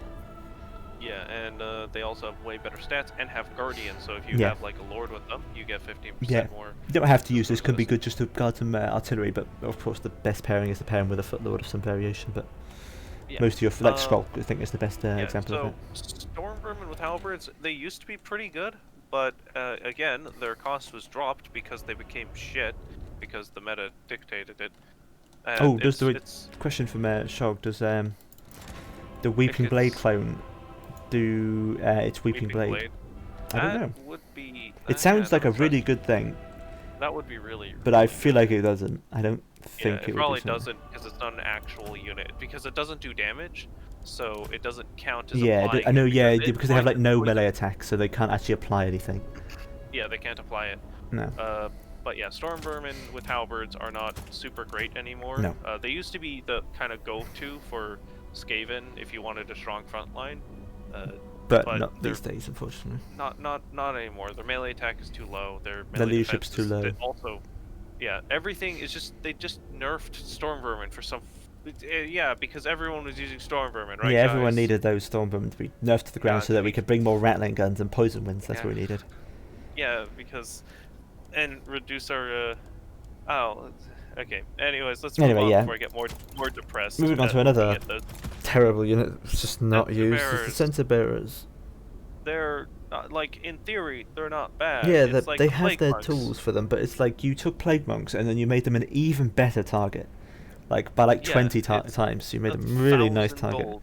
You could buy 3 goddamn clan rats. With spears for that cost. And it's just better. It's like there's some sort of situation where the Discourage effect is that good, or the Contaminate effect, but just bring Skrulk instead. If you really want that, just bring Skrulk. Or just bring the fucking ROR version.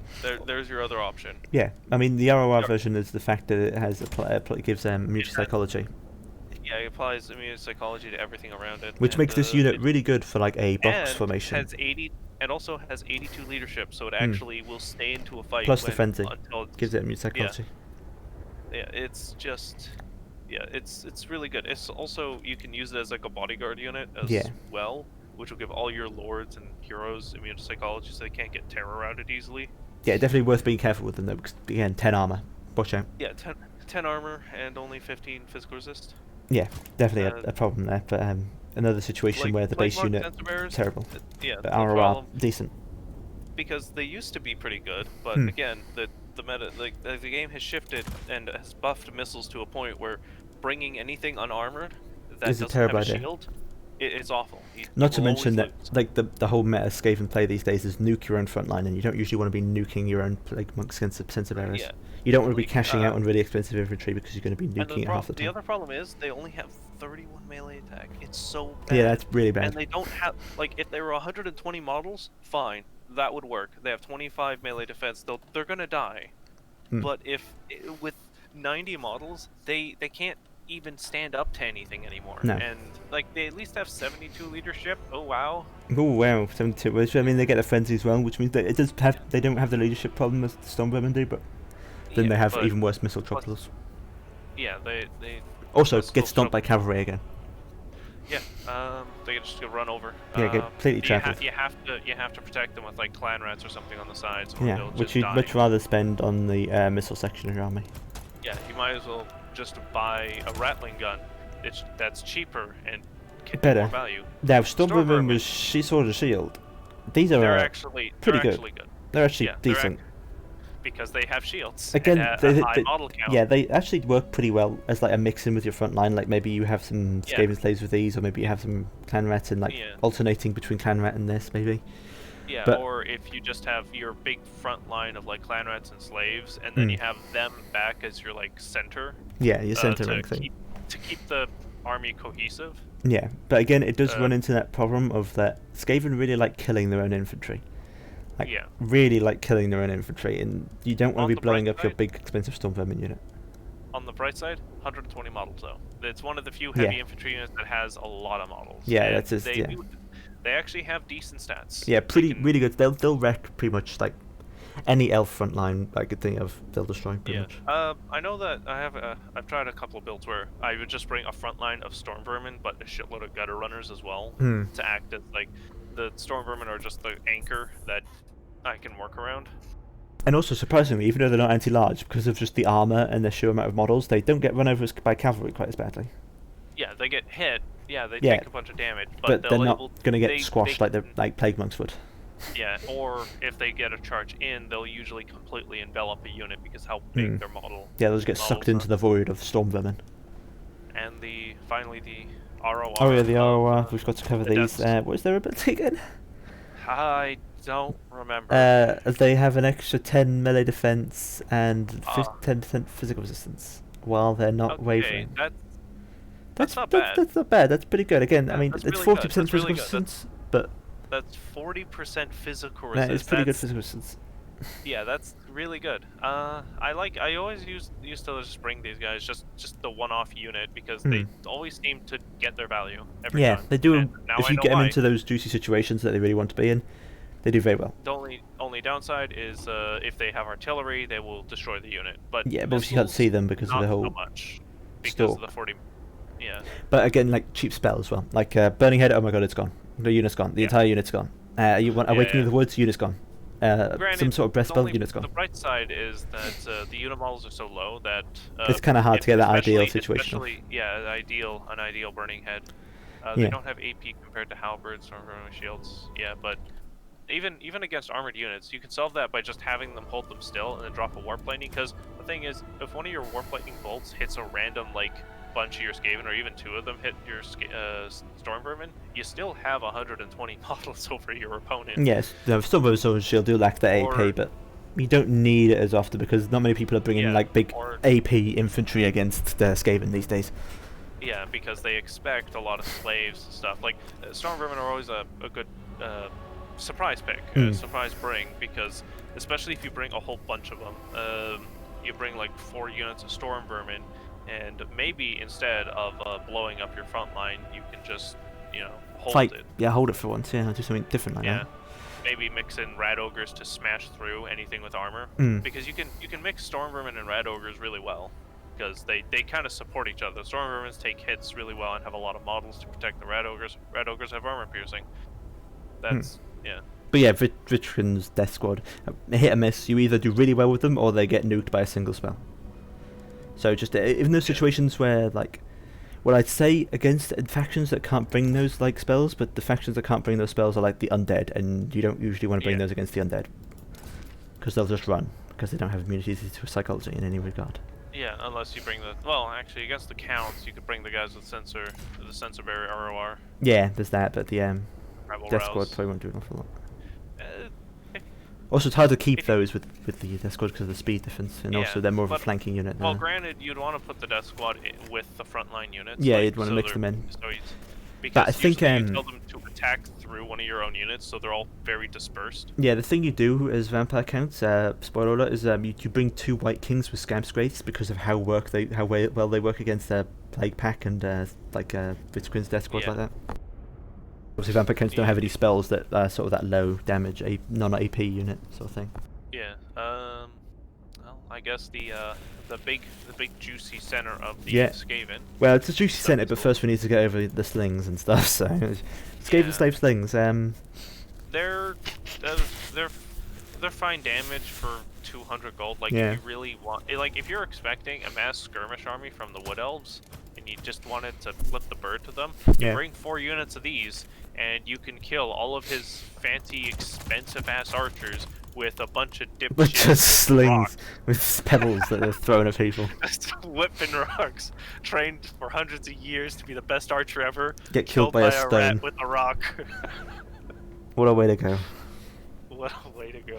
But yeah, Skaven Slaves with slings. It's like they're Skaven Slaves with slings. And yeah, you get some missile shots off. And Push comes as to long as shove, they- just throw them into the enemy and nuke them. Yeah, honestly, It's only like turn off 50 more skirmish, gold. yeah, it's like you put them behind your clan rats. They just throw shit. You turn off skirmish because they'll think, oh, but that's a range unit. I gotta go get that, and they'll just waste their time attacking a unit That's will really just get worthless. you more value. Yeah. Yeah. So yeah, Skaven But Slave they Slings. They can do okay value if they get to shoot maybe a couple of volleys into weaker infantry. Yeah, ideally you want to use their ammo up before they start running into Yeah. die, but push comes to shove, throw them. probably- If somebody's going after your actually important units, throw them in Throw and they them die. in. Yeah. Let's see. Night Runners. They're good. They're fairly alright, yeah. Yeah. They're Low 500 range, which can cause them to lose in the Resistance. counter skirmish sort of resistance, but Yeah, but that they're also stock. yeah, their stalk means they may not have to worry about it too much as long as they And don't get firewall deployed. moving. Yeah. So they're pretty much you can use this to be a pain. Just run up and throw shurikens, and they're generally fast speed of 54 allows them to outrun a lot of the Yeah, heavy lots of like cavalry. calves and stuff, yeah. Like Especially if you're going for Knights we'll look at gutter runners with poison later, but basically the same. Yeah. That debuff can apply quite nicely. Night Runners with Slingers if you wanted a more expensive Slinger unit Yeah. that actually hits things and does real damage. But of course, you don't really want to be nuking it after either, though. Still, well, I guess once it completely runs out of ammo, sure, why not? Yeah. Once the idea is because especially Night Runners that have the shurikens tend to run out of ammo really quickly, Mm. and their melee stats are okay. They're okay, but it's mainly that 20% physical resistance that you're helping out there, which sort of Yeah, buffs up that melee defense. their basically. melee defense isn't great, but their melee attack they can actually take on like archers. Like they could kill other archer units if they get their hands on them. Mm. But their little claws. Yeah. Now, moving on to that unit that got buffed recently, and that is insane because of the buff. Poison Wind Globadiers. Yeah, this is the unit you're using to nuke your front line, basically. If it's not this, Yep. it's the mortar version. You press that this damage over time effect works really well. Not to mention the missiles themselves are pack quite a punch. You basically throw this at anything. You got some clan rats that are fighting anything, you nuke both of them. You nuke, both you of nuke them. everything. Just make sure you make sure it's not a zombie unit. which Yeah, will you obviously if actually if you, lose if more you value. yeah, it's actually make sure you're not throwing it into zombies or anything, but just nuke. Also, they're good at. They can be good at taking out air units or at least driving them away, Hmm. as long as you have them on guard. They'll do good get damage against cavalry as long as they don't get like run into. They Pretty- also have 100 armor, meaning that spells aren't a way to resolve Or that cheap problem. One missiles won't do much either. But yeah, that poison wind effect cannot be overstated. It's really good. It's like a really good damage over time effect that works very nicely. Yeah, same with the poison wind mortars. It's really good. You use these to nuke your front line. Something you can't use to nuke your front line, which is why they're bad, is warp-fire throwers. These two units basically used to be in the opposite positions. When Total War Warhammer 2 first came out, these would do the killing of your own units in the front line so that they could do all that damage, but now, because they don't have an arc of fire that really works, They just Yeah. fire into the back of Skaven slaves, but they can't Yeah, even fire into the back of slaves. That's the problem. They can't do it. They can't do that anymore. You have to get a direct line of sight, and they're very, very short range. Yeah, units. 80 range, and you're trying to get a direct line of sight, and you're probably not even going to kill the entire unit on the first volley. It takes about 2 volleys. The only time I've ever reliably used Warfire Swords is against like monstrous units that are taller than all your units, or flying units, because they actually do well against flying units since they have so many segments of damage. Yeah, the problem is like flying unit will just fly into it and kill it. Yeah, it'll just fly into it. They'll get 1 volley off and die. Yeah. You might as well just bring rattling guns at that. But like once rattling guns came out, the use of the Warfire Swords just became worthless because you could pay 300 more for a unit that does it significantly better and a better range. And when Poison Wing Glovadiers got their poison effect, they completely replaced them entirely. Yeah. It's like same cost, but it's infinitely better in every regard. It's like there's no reason to bring the Warpfire through in that variant. Gutter Runners. Gutter Runners. They're your primo basic ranged unit that are really good at what they do. Yeah, they're pretty good at skirmishing, who would have guessed. And also they have good melee stats for a ranged unit. Yeah. Also, they have the snare net, which is the most hilariously annoying thing for anyone to ever have to put up with. Yeah. Because it's poison, except just it slightly stacks with worse, regular poison as well. which makes poison gutter runners with shurikens the most infuriating thing to run down, because even light cavalry can't catch it. Yeah, because of course it's applying that poison debuff, which gives it minus 24% speed. Add that onto the extra 12% speed. You've got 36% speed on anything that's trying to catch these things. Obviously works a lot better when you have the firewall moving. Yeah, the slingers, I'd say you probably wouldn't want to bring poison with them, but no, you probably just want the regular variant in that regard. Gutter runners are much more accurate than much higher accuracy. Slingers, and also I think they do more damage overall. Oh yeah, they all do. Yeah. Slaves do 10 missile strength. Night runners do 16, and then gutter runners do 20. Yeah, 20. So pretty much gutter runners do the regular. But the other thing with gutter runners and pretty much night runners as well and slaves is that their formation is very wide, which makes missiles miss them a lot. Yeah, and spells not usually do too much against them, and because that speed as well, they can move out of range quite easily. They may not have super long, like slingers may not have super long range, but against other archers, they're very good. Yeah, like armored infantry, or like some lightly armored monsters or something, like some chaos spawn or something could do quite nicely. Yeah, if you're against like, if you're trying to box and the other opponent has archers, you could just send them forward to just harass, them. stop them from shooting. Or push comes to shove, you can just drop a really good armor debuff, whether that's Weeping Blades from like Snitch or the Wither from Ruin, and then all of a sudden they're doing a lot more damage. Yeah. Something that does flatter damage no matter what you do. Rattling guns. I mean, you gave a rat a Gatling gun. I don't know what you expected to happen. I will be gone for a little bit, so you'll just take this. I'll take this over bit. Yeah, weapon teams. Yeah, I can cover the weapon teams. No problem. Yeah, so rattling guns. It is pretty. Yeah, it shoots anything that's really going to get in their direct line of fire is going to die. It says they're anti-infantry, but they do pretty good against large. The only problem is large can usually overtake this suppression ability, which is the main thing that helps them from being killed. Unlike the warpfire throwers, which don't have that sort of suppression. These can again drop 36% speed on anything they're shooting for 10 seconds. Which, if you're getting like rushed by an infantry unit, assuming the infantry unit doesn't have a shield, they're probably going to die before they reach you because of that speed debuff. Typically, you want something guarding them to sort of soak up some sort of charge, and maybe try and get the warp. The ideal situation is you get to fire into the flanks with rattling guns, and you just completely decimate your units. They don't have quite the immediate damage output that, say, like a warpfire thrower or a poison wind globadier would, but they rack up over time, and they have a quite fair amount of ammo as well. Work quite good against large. They don't have the best accuracy, but when it's large, they don't really. If it's right up and close and like fighting in your Skaven slaves, you don't usually need the accuracy too much. You're going to shred it either way.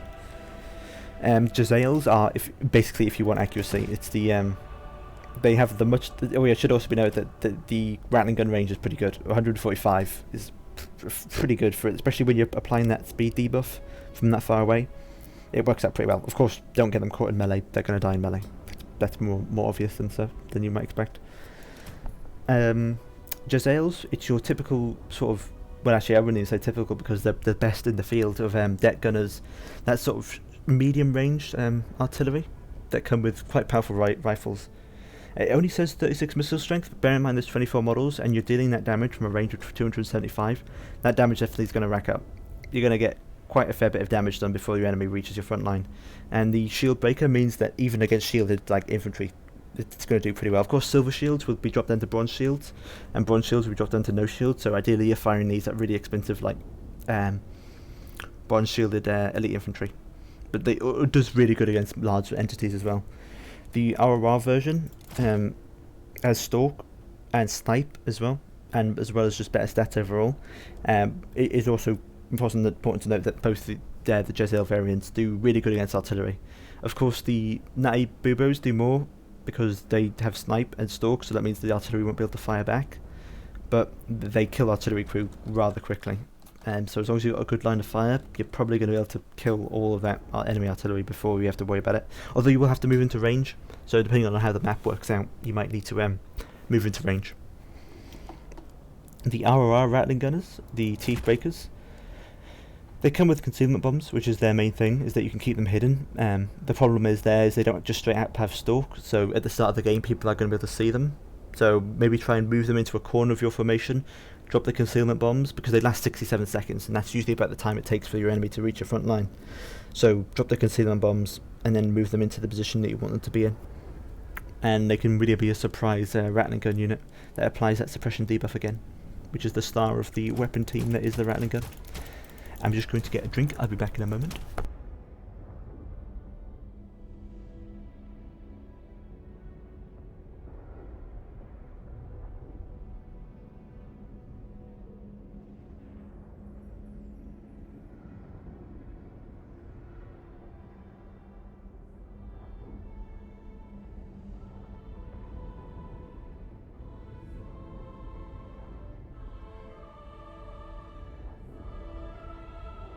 I'm back. The last weapon team would be the Poison Wind Mortars, which again, referring to that AoE debuff, it's just that you're applying it from a further range, which is really good. When you start applying that from a really far distance, you can usually kill infantry before it even reaches you. It does have poor accuracy, but most of the time that doesn't matter. As long as your enemy hasn't gone really far out, with their how spread out their units are, this is going to be able to hit just other units in the same sort of variety and apply that AoE debuff, which does do a fair amount of damage. I mean, that's what's mostly doing most of the damage, is the Poison Wind effect. The ROR loses that Poison Wind effect, but it becomes a huge shrapnel ability. If one of these lands directly on an infantry blob, it'll kill it entirely. Quite expensive investment. Something that I'll note with all these weapon teams is that you need to protect them. They will be a really good target for artillery, for cavalry, for flying units, for monsters, for anything that wants to get close to them. They're a really good target for, which is what all of this chaff infantry and all of this really good holding infantry is all about. It's all about holding in place for your weapons teams to do all the damage. The Poison Wind effects nuke infantry and cavalry, the Rattling Guns nuke both, and Jezzails are very good at sniping specific units. Where would you use Rattling Guns versus Jezzails? How do you choose which one you want to use? I'd say you need the Jezzail. I think Jezzails are picked more often than Rattling Guns because they're just less of a risk. They have to snipe lords as well. Yeah, Jezzails have that sort of, you're almost always going to get your money with the Jezzails, whereas Rattling Guns are more of a risk. Because Rattling Guns have a shorter range, then you don't know if they're going to be firing in time before the enemy reaches your front line. So they could be sniped off beforehand. They also have a tighter formation, which means like cannons will actually do quite well against them. So I'd say nearly all the time you want to be bringing Jezzails, I think. Jezzails are just like probably a must-have unit. Can snipe out. Yeah, they can snipe out cannon crews as well. Yeah, I'd say Jezzails are probably the must-have unit in the Skaven roster. I think you always want one of them at least. I feel like that's something Lycus would say if he was here. At the least, like the Nanny Boober sharpshooters are always a good at the very least, they're always a good bring. Because they're stock. Yeah, the stock means they can counter-shoot artillery so nicely. But yeah, I have optical. I'd share the other one with you, Willow, because it's your birthday. Yeah, it was my birthday, but you know, can't really throw it across the Atlantic, can you? No, I can't. Across Canada and all. Yeah, all of the Atlantic. Yeah, you got a real good throw, maybe. But yeah, I think Jezzails are like a must-have in almost any Skaven roster, and I think also a Poison Wind effect is also pretty much a must-have. Yeah, every time. Oh, I did forget to mention Deathglare Bombardiers. Oh, I can talk about them, guys. Go ahead. Okay. I think they're just worse. No, they're not worse. They trade the damage over time for instant damage. I have seen them kill a steam tank in 2 volleys. I've seen them kill cavalry units in 1 or maybe 2 they'll wipe out more than half their health in a single volley. Yeah, I can see that.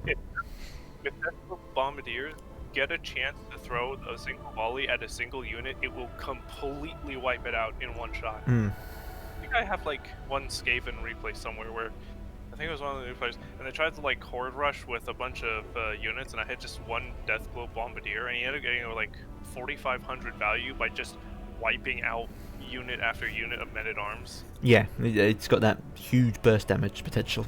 It has, yeah. The reason you'd bring it, you'd want to protect it. I don't know, you could bring the Ashes Sorcerer and Skidder Leap them while your army is moving forward or waiting. Yeah, they don't have quite the same sort of ability to nuke your own front line, because the tend to just be absorbing from the Skaven slaves and such. Like that. Skaven slaves entirely. Yeah, it's just because they don't have. I don't think they have the same explosive radius as the Poison Wind one, so it tends to be that just whatever they hit dies, and usually they're just hitting the back of the heads of the Skaven slaves as opposed to the infantry. Yeah, but still, the explosive radius is still enough to wipe out half the other unit, which is what you want. Yeah, just not quite the same consistency as Poison Winds, and also Poison Winds are so much cheaper that you're not putting all your eggs in one basket there. Yeah. That's the problem, is that they're significantly more expensive for the burst damage. If they were only 800 or something. Yeah, maybe it'd be more worth bringing as well. Yeah.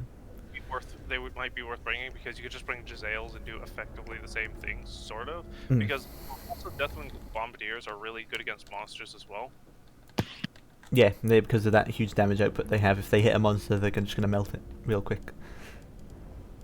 But yeah, that is the weapon team effect of the power of the Skaven roster. Now, a new addition to the power of the Skaven roster would be the monsters and beasts. Starting with wolf rats. They're really good. I mean, it can't be understated that when you give Skaven a really quick mobile unit like wolf rats, that they really see a lot of use. The one that of course has armor piercing and magical damage has its situations, but most of the time you're going to be taking the poison variant, because applying poison is really good and they get a huge buff to their weapon strength. What the hell has armor piercing and magic attacks? Wolf rats. Why? Yeah, because they have magic warpstone teeth for some reason. So they get both. Why do they get armor piercing? You run your hex race into a bunch of rats and you're like, oh, why are they melting? Why? Okay, but why did Skaven need that? They didn't, but now they have it. Basic wolf, a basic wolf unit. No, they get they get a poison variant, which is basically a basic wolf unit, but then the wolf rat unit, if you're expecting some ethereal units, or you want that little bit of, I mean, it's a tiny amount of weapon strength, so the AP doesn't matter too much, but the magic damage could really come in handy against ethereal units. Well, okay, but most wolves, if you look at the other Skaven, their weapon strength is 2 armor piercing. 10 is pretty big. 10's pretty good in comparison to Skaven slaves. But yeah, wolf rats. It's everything Skaven really lacked. Skaven usually have to deal with artillery and missiles from ranged or from summons, but this way you have something that can not only run off routed units, but also destroy the routed units, and you don't have to chase them all the way off to the edge of the map. They'll probably kill them before they get anywhere. And they can also just run into artillery pieces and kill the crew quite quickly as well. They're also really good at counter skirmishing. Well, killing skirmishers, because of that poison effect and the fact they have a huge 95 speed. Well, so you could push it further with Skidder Leap. Yeah. Just to be an asshole. Just to be real mean. I can stalk. I'm unspottable now. They've got a swarm of wolf rats. You can't see them there. They're there. They also count as a Mortar monster, which, can maybe come in handy if you want to apply a big old Unity Psychology and plus 24 maybe send them with a melee Packmaster. attack. Yeah, with a Packmaster, because obviously that gives them regen as well. You basically have a big boss with a pack of wolves. You have the big rat that makes all of the rules and all the little ones that get their trouble into. And it works out pretty well as a good squad, because wolf rats are pretty good as bots. More monsters would be the classic rat ogres. Are pretty good with the frenzy, plus 8 melee attack. Plus they're not great stats, but they don't need them too particularly. They're pretty much the closest thing to Cav that the Skaven have until Wolf Rat came along. Yeah, they have a nice meaty 46 charge bonus, so typically you want to use them more of a skirmishing cav, but because of the only 60 speed, they can't usually utilise that much. Typically, they take a lot of damage from the charge, so you want like your chaff again to take the role of meat shield, while they probably get a good counter charge with their 46 charge bonus. Also, of course, you can buff them up even more with the Packmaster abilities and Claw and Thrott's abilities as well. Another few seconds so you can cover those monsters that I don't The have. monsters, they call it the rules. They also cause fear, which is a nice little bonus because it means they're also immune to fear, so it can help out the leadership department a little bit, although they only have 56, so not a huge help there. The ROR, however, does come with an immunity psychology and also frenzy. Should be noted that this is like a separate ability here, so the immunity psychology doesn't actually give immunity psychology because, well, I mean the frenzy doesn't because you're already getting it from there, but I mean it's an extra 8 melee attack, which stacked onto that is pretty good.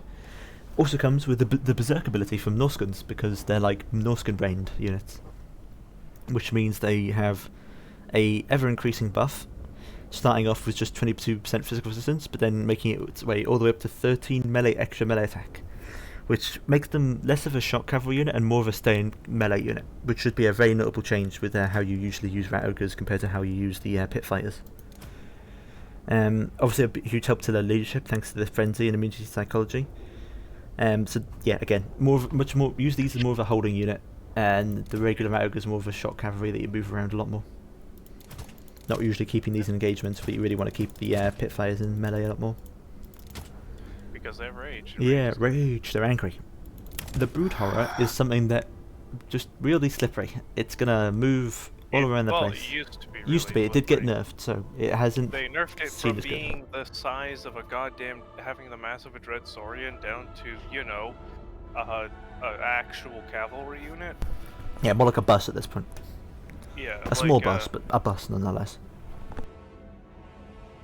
It's fast. It's fast. That's its main selling point. So, To be honest, it has a really good charge fast. bonus, but it hasn't got the great stats. Like 30 melee defense. That's the same as Gorrich for reference. So you don't. It's really good keep as it in combat. if like you want to use it as like to. It's a chariot. You know, like It's basically a chariot. Don't use it and don't keep it in melee for too long, because that's not what its job is. Its job is to run through everything, terror out as much as it can, and then chase off whatever's left. Yeah. Or in some cases, you know, like those really thin spearman line that some Yeah, players you will can have. usually walk through that. Run straight through that and then right to their archers and then watch them panic. Because you really need to get to those archers quick, because it only has 40 armor. It will melt to ranged units. 4,500 health as well is quite small. It's going to get melted by any missile unit. It has no missile resistance whatsoever and only 40 armor. It's going to get completely destroyed by range. Next unit. The next unit would be the Mutant Rat Ogre. I don't have that because I don't have the new D. Yeah, it's another Molder monster. And it's not a holding unit. It's another I want to run through as quickly as possible. It comes with magical damage though, which can be good against physical resistance and such. But it's quite similar to the Brute Horror in the regard. It's just I want to run through the front line as much as possible. And terror around everything.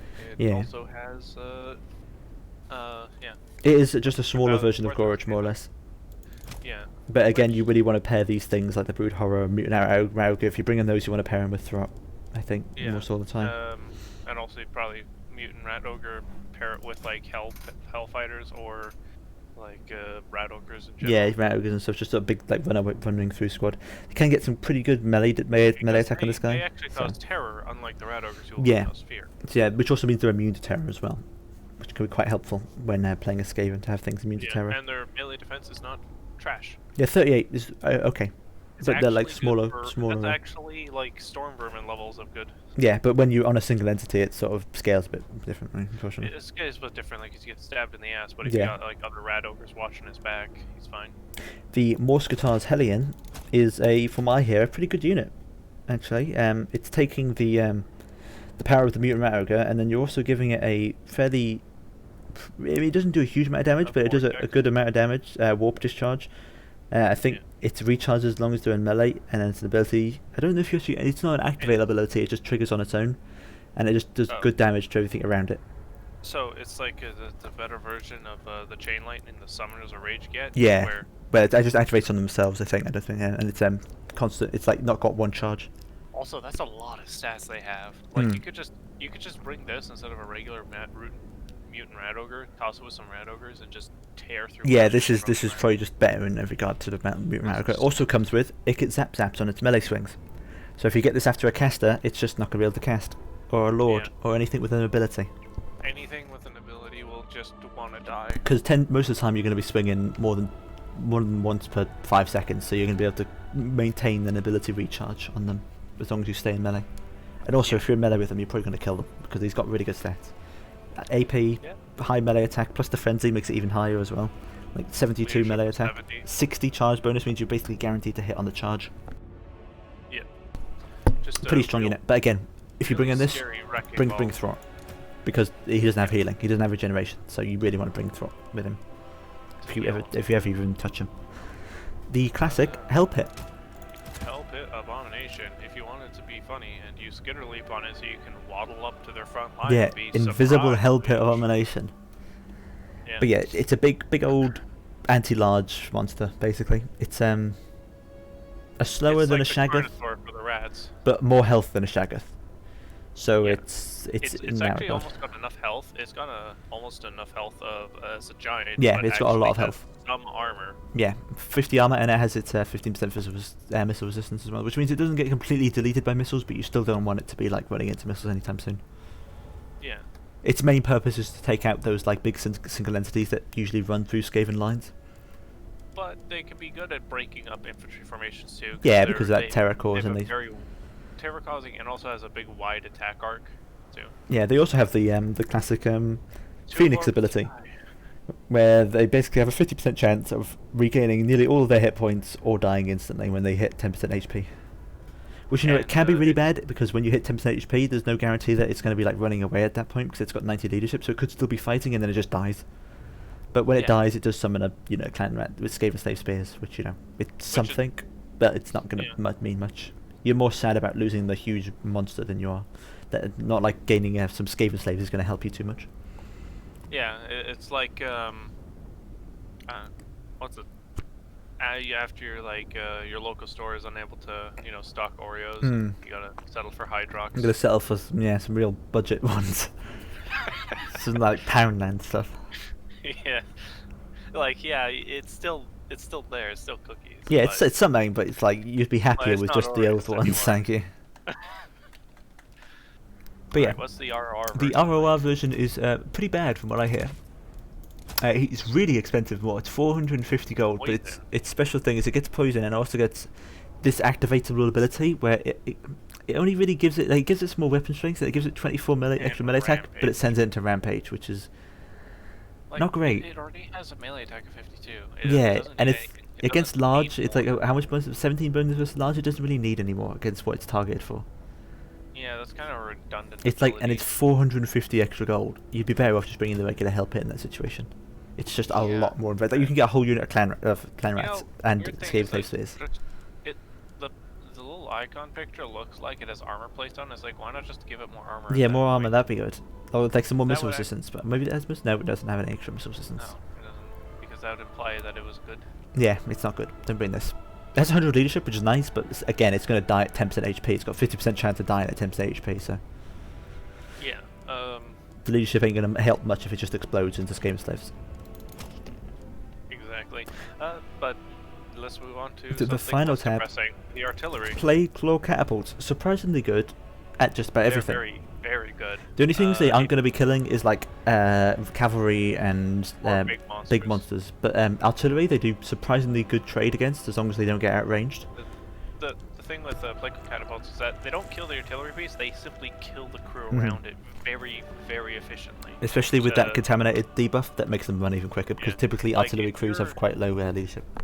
If you're afraid of like Empire bringing 2 cannons or someone bringing 2 cannons or something, bring 3 Plague Claw Catapults, because most of those factions are usually too slow, and if you have enough Skaven Slaves with spears, they can't get to your 2 Plague Claw Catapults. Assuming and that Plague Claw Catapults, like you're effectively just trading more of your weapons teams for these artillery, which can wipe out infantry formations really, really well. Yeah, because the weapon teams all are quite weak to artillery, apart from the Natty Buboes. So like a cannon shot works well against all of them. Probably bring the Nanny Buboes plus like 3 plague claw catapults. Depending on the map, I think like if you've got a map where there's quite a short range, then you're better off just bringing like Jezzails in that regard. But if you have like quite a long range map, then you want to just go plague claws, I think, rather than bringing any Jezzails to begin with. But so keep an eye on your map when it comes to picking all these ranged units. I think that goes for any faction. Also, well, the other thing, the plague claw catapult has an advantage over a lot of artillery because it's an arc. It's a big arc. Yeah, big arc. So it shoots over hills. Yeah. So it's really good to just sit it behind a hill and have them just fire straight over. Or some forest or something from a distance. Yeah, so it's plague claw catapult. It's a good artillery piece. If you're afraid of artillery, bring it. Yeah, the moving on to that is the warp lightning cannons, which basically are the opposite of plague claw catapults. Where the plague claw catapults kill archers, artillery, and infantry. The warp lightning cannons basically just kill cavalry and large, more or less. Which you can kill some artillery, like the warp lightning cannon, like something like the Hell Cannon or Queen Bess, they'll kill really easily because it's such a big target. But I don't think they trade. I don't think they outtrade cannons like plague claws do, though. No, they don't. They will not. They will not outtrade cannons because the cannons are too small of a target. Yeah, to hit. And, so actually, I had a game just with Father of War where my warp lightning cannon missed. It shot around 13 shots at a single Hell Cannon and only hit 2. Only hit 2. Yeah. That was the worst luck I've ever seen with a warp lightning cannon ever. You can see there, look, also has a big 70 bonus versus large, which is an extra 70 missile strength on your hits with that. So yeah, you can quite clearly see what it's aimed at. It's aimed at cavalry, and it's aimed at because of course you don't want to be firing arc of fires at cavalry because they usually miss. You want to be firing straight firing things at cavalry like warp lightnings. Yeah, also the penetration goes helps. Straight through multiple units. And kills like all the models it hits. A general rule of thumb is if you're against chaos, bringing a warp lightning cannon is usually a good bet because they're either going to bring something really big or they're bringing a hell cannon. Yeah, or they're bringing some chaos knights and you're going to shoot them into oblivion or something. Exactly. Also, you can kind of shoot lords with them. Yeah, speaking of shooting lords, the ROR comes with the Ikid Zap Zap. Not that bad. Plus extra whip. The leadership, I guess it could kind of help in case of the raring. But yeah, well, in the sense of counter artillery because they will break really easily if. But the other thing is also increased accuracy because hugely increased accuracy and huge increased missile strength as well. If you can get away with it, bring the Zap Zap because if you hit anything that has an ability, it 10-second recharge to it, which is always quite annoying to deal with. So it's quite good. Yeah, and it has a fire rate of about 7 seconds, so it can keep refreshing. Yeah, as long as it's hitting its target, then it's probably going to keep refreshing it. But unlike the more Skeleton, not quite as guaranteed. Will hit. Yeah, especially with the hugely increased accuracy from being like triple gold chevron. Yeah, yeah, not bad. If you wanted to bring just one warp lightning cannon, bring the Zap Zap. Yeah, just the Zap Zap. Not worth bringing just the regular one. Just bring the Zap Zap instead. Yeah. Next up, I guess, is Doom Flayers. They're neat. There's something. They were broken. They're not anymore though. Yeah, they aren't. They got good leadership. They've got good armor. Don't know why it needs 24 more armor for the fact that it already has 90. Yeah, 24 is an oddly specific amount as well. It has a lot of weapon strength. Yeah, plus 26 as well, bonus versus infantry. It's not a cavalry unit. It's not a. And it's not quite a chariot either. It's like a monstrous cavalry unit, but with way too few models. Yeah, almost monstrous infantry with 3 models, I'd say. Like. And a bit more speed. Its main advantage, but also due to the fact that it's such low melee attack, you're entirely relying on cycle charging it. But they aren't a chariot, so they don't. Yeah, they don't quite have a huge amount of charge bonus. Only 40 charge bonus, which on 3 models doesn't scale too well. Yeah, if it was like because Ogres it works out because there's 12 models there, but only 3 models for 40 charge bonus. It doesn't work out too well. Yeah, if the Doom players had like maybe 8 models instead, then that would work. I could see someone using that because you could run them into like weaker infantry from behind, do a lot of damage, and then after the charge bonus wears off, you run away. Yeah, the ROR coming with armor sundering, which is not as good as Weeping Blades usually, and Fear as well. Yeah, not quite as good as the Weeping Blades that you usually get, but it's something. Yeah, but if you're throwing it into weak infantry, but also kind of like it scales better with weak infantry. Yeah, but also at that point, like the armor piercing Yeah. is kind of redundant unless you're already having a unit fighting that unit that you're charging into. Yeah, and you're also using a 1500 gold unit to kill cheap infantry. Yeah, you don't want to do that. You want to fight like literally the only reason you'd use this unit is if you're fighting dwarves. But even then, dwarves will kill them eventually. Wait, I'll just be back in a second. I'll let you talk about Doom Alright. Wheels. Talk about the Doom Wheels. The Ah, Doom yes, Wheels. the Doom Wheel, the most fun unit because they have 52 shots of a warp lightning cannon that they get to shoot just randomly. It does way less damage than a warp lightning cannon, but still has armor piercing. It's effectively your primo single large entity chariot that wanders around, firing off random shots because you can't actually get it to sit and shoot. It will just fire off shots randomly at whatever unit it's heading towards, or at units it's not heading towards. It just shoots at anything and everything it can. Unfortunately, you can't wheel over to the other Doom Wheel. The ROR Doom Wheel. Wheels of Doom. ROR. It also, the other key thing is that it causes fear and terror. One of the few things that Skaven don't have a lot of, and can be useful against weaker factions that actually suffer from that. Is the Wheels of Doom the only unique thing that its laser actually does damage? Yes, the laser does do damage. It's just the problem is you can't sit there and have it shoot. No, it it's will not. Shoot randomly. Yeah, it shoots completely randomly.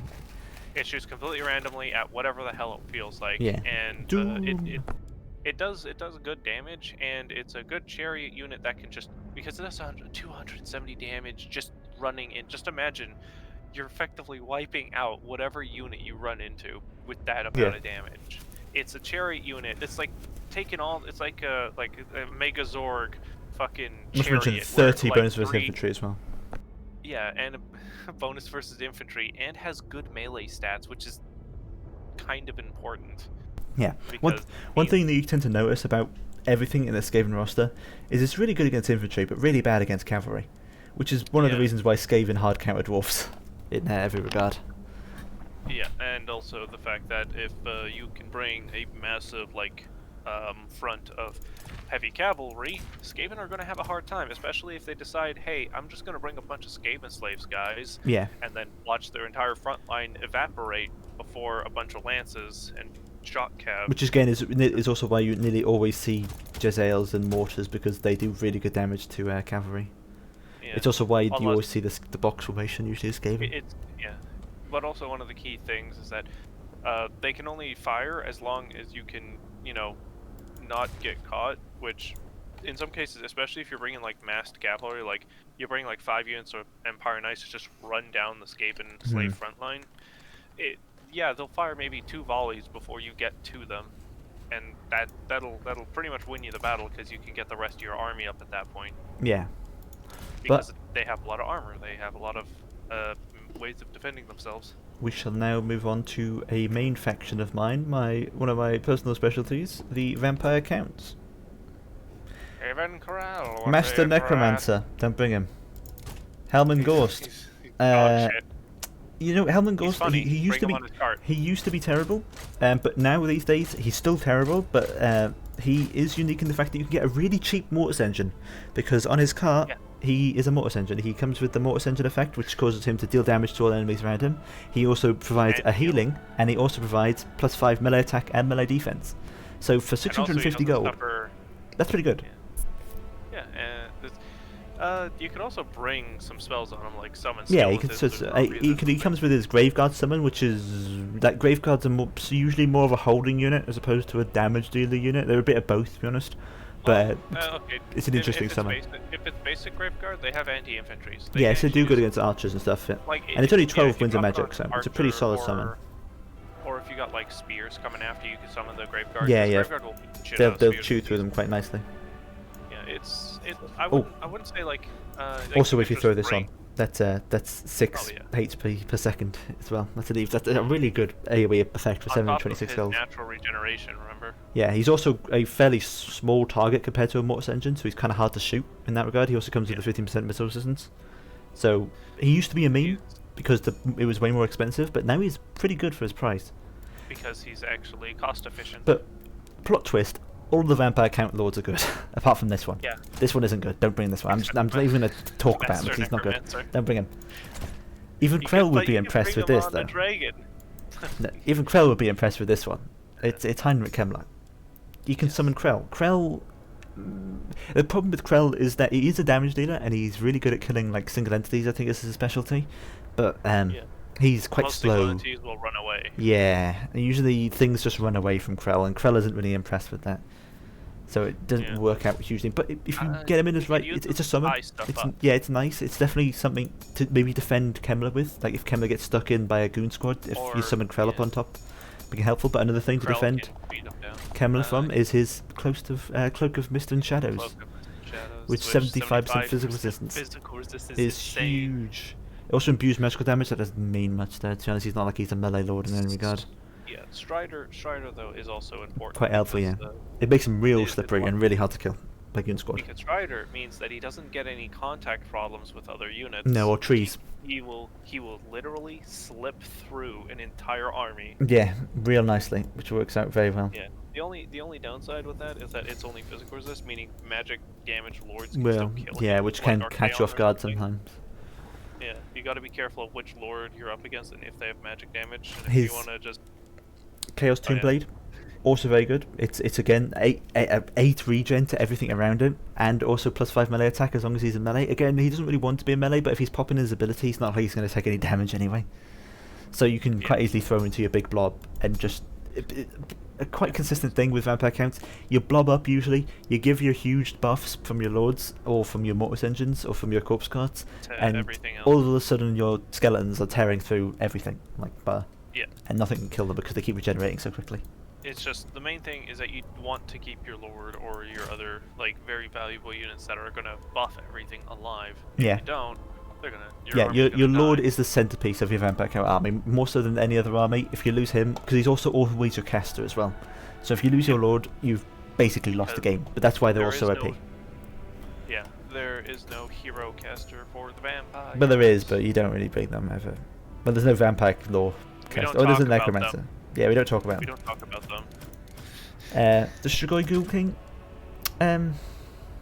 Is he good? Well, yeah, you can put him on a Terror Geist. Yeah, you can put him on a Terror Geist, but I'm thinking like when it comes to this guy and also the generic Vampire Lord, they're not really worth talking about now that the Bloodline Lords have come out. I don't think they have anything unique about them that is actually worth talking about. Check the items, because they might have items. They have pretty much the same items. This one gets Potion of Strength. Wait, the Ghoul Lord gets a mixture of Death and Vampire? Yeah, that's the same, but I'd probably talk about it in the Strigoi Lord though, instead. Yeah, the Strigoi Lord is just a better version. Yeah, so these two lords, they're slightly above the Master Necromancer, but don't bring them because they're better versions here in the specific bloodlines. Significantly better versions for about the same price. Yeah, it's unlike the Necroc, I think, in my opinion, is probably the worst of all of them because he's a mixed spell. Isn't really helpful in the slightest. Like Source Spirit Leech is nice, but these ones aren't so nice. Wait, what are those two spells on the right? Yeah, the beasts, Curse of Anathema and Pan's Pelt, which two really not great abilities there. His ability as well, Dark Protection. It's nice preventing Goon Squad, I guess, but it's not too helpful. And his items aren't too good either. Like a defensive ability. Yeah, but there are better ones out there for other lords. And also better lords. Yeah, so not the best, but yeah, not really any situationalness either. I mean, he gets more because he has life leeching plus Wild Heart. You just get a lot more magic, I suppose. But you can get that with Manfred quite as easily, to be honest. Pretty much. Yeah, so not probably the worst of the Bloodline ones. The Von Carstein one does have a unique situational ability. Is that he gets Tempest as an ability. Yes. He gets 3 Tempests, and that can't be understated because sometimes the flying game is really important for vampire counts. It's special. Well, actually, it's very important. Let's say you remember the replay from the Chaos one where I memed on the guy's Mortis engine with 2 mana cores? You just destroy them. If you had a Tempest, there'd literally be nothing I could do. Yeah, because Tempest does really good damage. It shouldn't be understated. I'd say this guy is the meta against Bretonia. I'd say he is the meta choice against Bretonia because Pegasus Knight groups will just be destroyed. Wait, Shogun says, so you don't like the Strigoi Lord? I find it quite solid. Oh, no. This guy's terrible. This guy's good. We'll get onto him into a minute, but these are the older versions before the Bloodline versions were added. Yeah. So these two are terrible. But the Bloodline ones, which we'll get onto a second, are much better in every regard. These two just have nothing special about them going on whatsoever. But yeah, the Von Carstein, he can summon a Vargulf, but I've never really found too much use for it. It's nice. It's like a Manticore in some regards that has that terror causing this, but you already have so much terror causing from the Vampire Count roster. Doesn't that actually turn a unit into something? Oh, does it? Oh, actually, yeah, it does turn. It turns a unit into a, but it has to be. Wait, what is it? You can turn a steam tank into something. No, I think you have to target an ally. It's an augment, so you'd have to target an ally with that. Yeah, so you target a unit of zombies. Turn it into a Vargulf. I mean, it's 18 winds of magic. It's an interesting ability. It's interesting. We could probably find out. We could probably test something like that if we get a replay going. I'll try that out for one of the replay games. But the rest of the spells. Oh yeah, you know what? I'll go ahead and talk about the lore of vampires real quick, because it's the unique lore for vampires. Well, I guess we could probably. Yeah. Oh, actually, this is ready to change it because it's each lord has like their own uniqueness to them. Yeah, so I think would probably be. We'll cover that in another one. We are running a bit late. We are running a bit late already, anyway. So. Yes, we are. Because the Skaven roster is huge, because they've got like 3 DLCs. But yeah, 3 DLCs. This guy's special thing. Get a fourth, right, guys? Tempest. Yeah, it's good. Tempest. Isabella's special thing is well, she comes with Master of Beguilement, so does the Vlad. That doesn't do an awful lot. I've never seen that be useful in the slightest. I take that off every time. Beguilement, I think, or are you talking about Red Fury? No, Red Fury is what I'm talking about. Beguilement definitely is quite good. Yeah, especially defensive. Minus 40 melee attack is very helpful. Yeah. Snitch comes in to get you, has minus 40 melee. The special thing about Isabella you know. would be the Blood Chalice, which is 36% vigor as well as basically a full heal. It's going to hit healing cap with that much healing. It is a rechargeable ability, so you can get it off multiple times, but it only works on lords and heroes, which isn't very. You think that's really good, but the problem is that not great. Almost if you're using it on herself, she already has the hunger, and she already has healing from like invocations and stuff. So she's probably going to hit a healing cap already, and only one of these is going to be enough to hit a healing cap. Here's a real nice flowchart. If you need to immediately heal your Vampire Lord, something has gone horribly wrong, and you need to reevaluate your situation, which is like. No Vampire Lord should need a big heal like that, unless they're being beaten on by a Lord who is significantly stronger, or you've sat them in the air and let them get shot for 5 hours. Yeah, which I mean, like, the only other targets would be Banshees and White Kings, because you're not bringing any of the other 3, let's be honest. So, it's like, White Kings, already a fairly defensive one, and they're so cheap they're not even worth using the ability on. And Banshees, that's like going to hit their healing cap over by quite an amount. Like, that's going to overdo it. Like, you could really just drop some invocations and they'll do the same thing. Yeah, and the thing is, the Banshee will... If Banshee's already dying, it's probably fighting something that can kill it in the first place. So, right.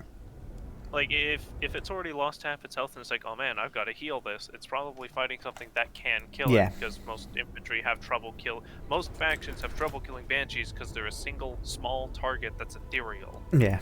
It's like killing the ghost thanes for dwarves. It's a pain in the ass. Actually, no. You see, it's like, wait, what? Huh? You know what? I think I'm going to move Isabella to the worst legendary vampire lord. I think Helmengorst is better. There you go. I said it. Isabella's nothing special about her. Her ability, her item is the only thing special about her, and it's not good. So in that regard, Helmengorst is better. There you go. I said it. Isabella's the meme now. Helmengorst is the good one. And also, Helmengorst actually can summon Graveguard. Yeah, he's got the huge buffs he can apply. Magic? 16, I think, or 12? 12. 12. 12. That's good. That's really good. Plus, you apply all these buffs that you can apply from all these things. It's like... Yeah. He also gets like a thing that kills himself for magic and recharge, which could be good, but you know, it's killing himself. So. Yeah. Well, remember, he's regenerating, right? Yeah, so, with all that regen, he's gonna hit that real quick. That's the thing. Like, you're pretty much you're sacrificing your regen, and if he's safe and not being attacked, you could easily just use that and have infinite magic. Yeah, I think what sometimes people will do is they'll bring Helmengorst with like only the Graveguard summon, and then bring like a Necromancer with all the healing, so that in case he dies, he still have healing to go on afterwards. Yeah, or maybe like one of the because it is quite cheap. Because they think they see the Necromancer and it's like, oh, he must just be a Necromancer there for the healing ability. And then it's Ghost. Surprise, motherfucker. But no, it was me, Ghost. I've got Graveguard. It is I, Ghost. But yeah, so Isabella bad, the Helm of Ghost good? Question mark. Lamian, the Lamian one.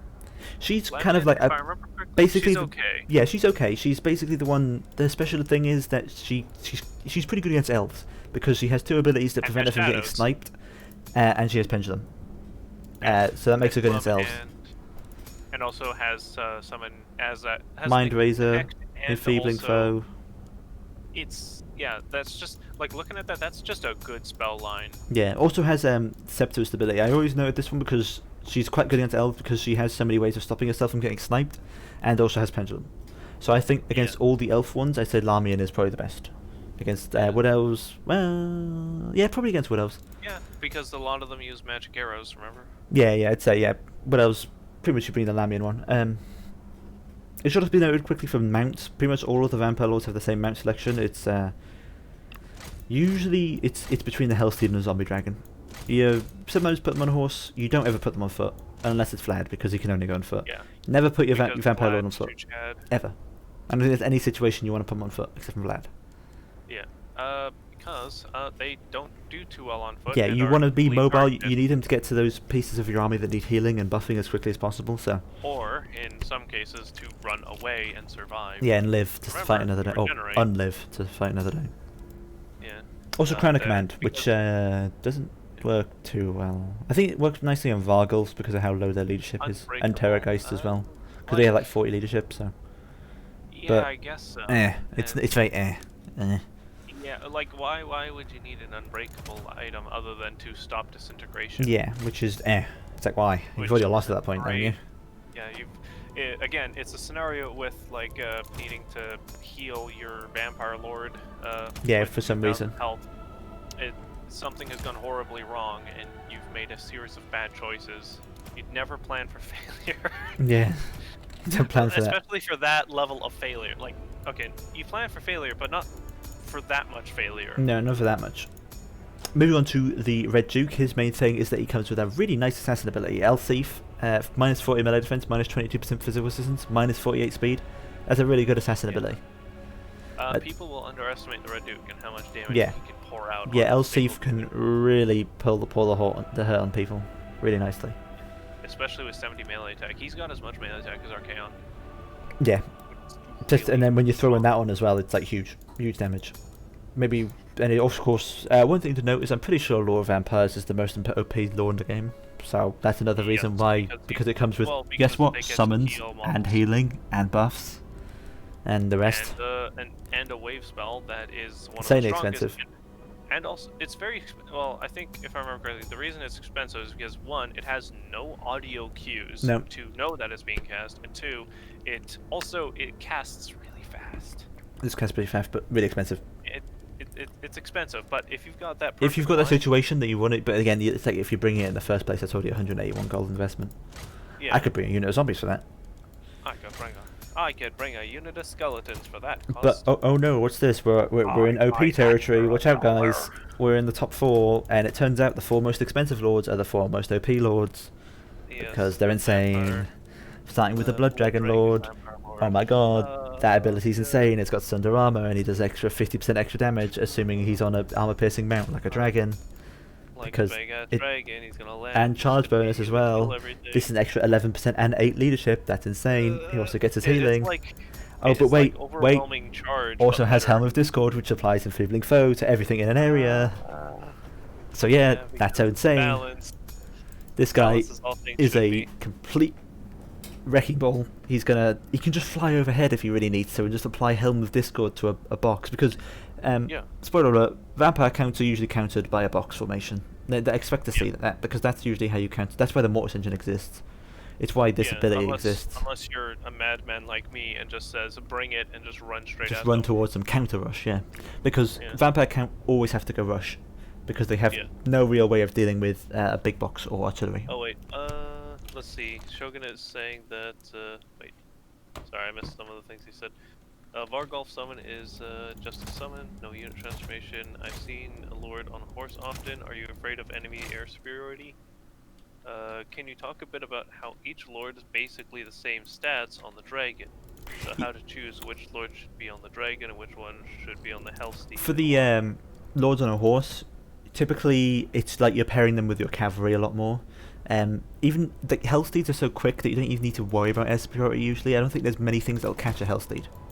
Health steeds are 105 speed. I think it's like it's only against Bretonia that you don't go health steed or dragon because they can get caught by Pegasus Knights. Also against Wood Elves, I've seen a swarm of eagles as well. Oh my god, that was painful. It was like 3 units of eagles. That's another situation you don't do that. But most of the time, Hell Steed's just fine because you'll outrun anything. Against Empire, you'll outrun everything. Yeah. Against them, yeah, most of the time you outrun it all, so you don't need to worry. As for the dragon stats, Wyvern can catch it, but in that case, yeah, if you bring in Azag's on his own against vampire counts, you're insane. Charging in, yeah, don't worry, I'll take air superiority. Whoa. Don't worry, boys, I'll see you. But yeah, for the same stats on dragon, which lord should be on dragon and why? Yeah, it really depends on your situation against like what faction you go against. Like Lamian, you don't usually. I think you bring the Lamian on the horse because you again like Wood Elves and High Elves have that air superiority usually. Also, I think Marathi will catch you, so against Dark Elves as well on a Hell Steed. So usually you bring in Lamian on a horse, but and then like Von Karstein, you want to go for that air superiority. You almost always want to bring him on a Hell Steed or a Zombie Dragon. Red Duke, because of that AP ability, because of that assassin ability, you want to dive in it. Oh, I think my game crashed. Yeah, my game did crash, just running it for so long. But yeah, because of Elf-Thief ability, you want to usually put them on like a flying thing, so you can really throw down on that lord or hero that you need to. In some cases, maybe a dragon, because does his melee attack transfer over to the dragon? Yeah, I don't think it goes quite as high now, so you it's do know that 70, that buff. But 60 is still insanely high. You want to put him on a flying lord so he can really just throw down on something really quickly. Yeah, he can move around. He can bounce around and let hit me things, quickly kill Total War. Chase opposing lords, especially if you're against a faction with a really weak leadership core that can't defend itself. Like against Chaos, it's unlikely you'll want to throw him into that fight because Chaos can actually outfight them, or their lords can actually kill him. Yeah, back. can have specifically Archeon and like Sigvald and Archeon, yeah, I guess all of them. Apart from Kolek, Zinch. Sigvald, Not Zinch, except Big Bird. Yeah, Big Bird doesn't do that much fighting. More just running through infantry and hoping everything behind it dies. Yeah, and the same could be said for like I guess Bretonia in some cases with Leon Kerr. Yeah, in some cases, yeah. For the Blood Dragon Lord, I think you always want to put him on his dragon because of the armor piercing extra damage he gets. Yeah. His bonus only goes to armor piercing, so of course he only gets armor piercing on his dragon. So you almost always want to throw him on his dragon. The other lords, it tends to just be. It's very situational. It's basically if you don't want full air superiority, but you want to be able to run away. If you think you can run away on a Hell Steed, you bring a Hell Steed. If you think there's not going to be much to challenge you in terms of big missiles and stuff, you bring the dragon.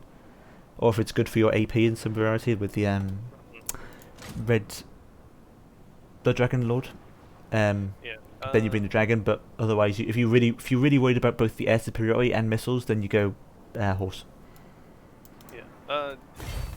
But also, if you really wanted the double breath, you could bring a dragon plus. Yeah, breaths are also really good. So it's an important thing to note if I really want that breath ability with the dragon. Yeah. Onto the one that doesn't have a mount now is Vlad. Vlad the Von Chad. Karstein. Real hard to kill. It should be Vlad von Chad. Vlad von Chad, yeah, that works out pretty well, yeah. He is quite difficult to kill because he has Master of Beguilement. He's in a one-on-one fight against most lords. He's going to do really well. I think he wins against nearly every lord one-on-one. Yeah, pretty much every lord, more or less. He got AP recently, didn't he? He didn't always have AP, I'm pretty sure. Yeah, he didn't. I think he used to. I think it was in the first game. He just didn't have our AP. He just didn't have AP, yeah. A long time ago. Also when vampires and death magic was fucking broken as yeah. shit. I mean, vampires are already insane, but fight anything. Yeah. Vlad's got really good stats. 17 melee attack. He only has 50 melee defense, but when you pair it with like Elf-Thief, that doesn't usually need to be a problem. Also, when you pair it with his 8 regeneration and his 66% damage resistance, it becomes really hard to kill. Yeah. Remember when that used to be 90%? Yeah, but that also was a one-use thing, so it's actually quite a little bit worse. It didn't do as much, but now this is repeatable, which is insane. Especially with how long Vlad lives for, you can usually get that off like 3 times in a game. Yeah, Vlad is basically you're trading all your mobility for basically nearly impossible to kill him. I don't think there's much stuff but better. Yeah, you're not gonna be able to snipe Vlad very easily, like ever. Yeah. The Although Strigoi it's Vampire Lord. changed yet.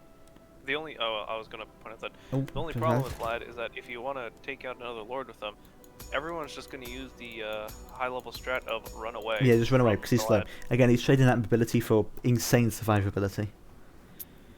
Which, you know, Okay, it's a pretty, sure, it's definitely a change of pace for the other Vampire Count Lords, but it's pretty good. It works out fairly well. The Strigoi, let's just be honest, you're putting him on his Terrorgeist. You're not putting him on foot. You're putting him on his Terrorgeist. Yeah. Yeah, his two abilities, plus 50% armor piercing, again, really good. That's extra damage, quite a bit of extra damage for 34 seconds as well.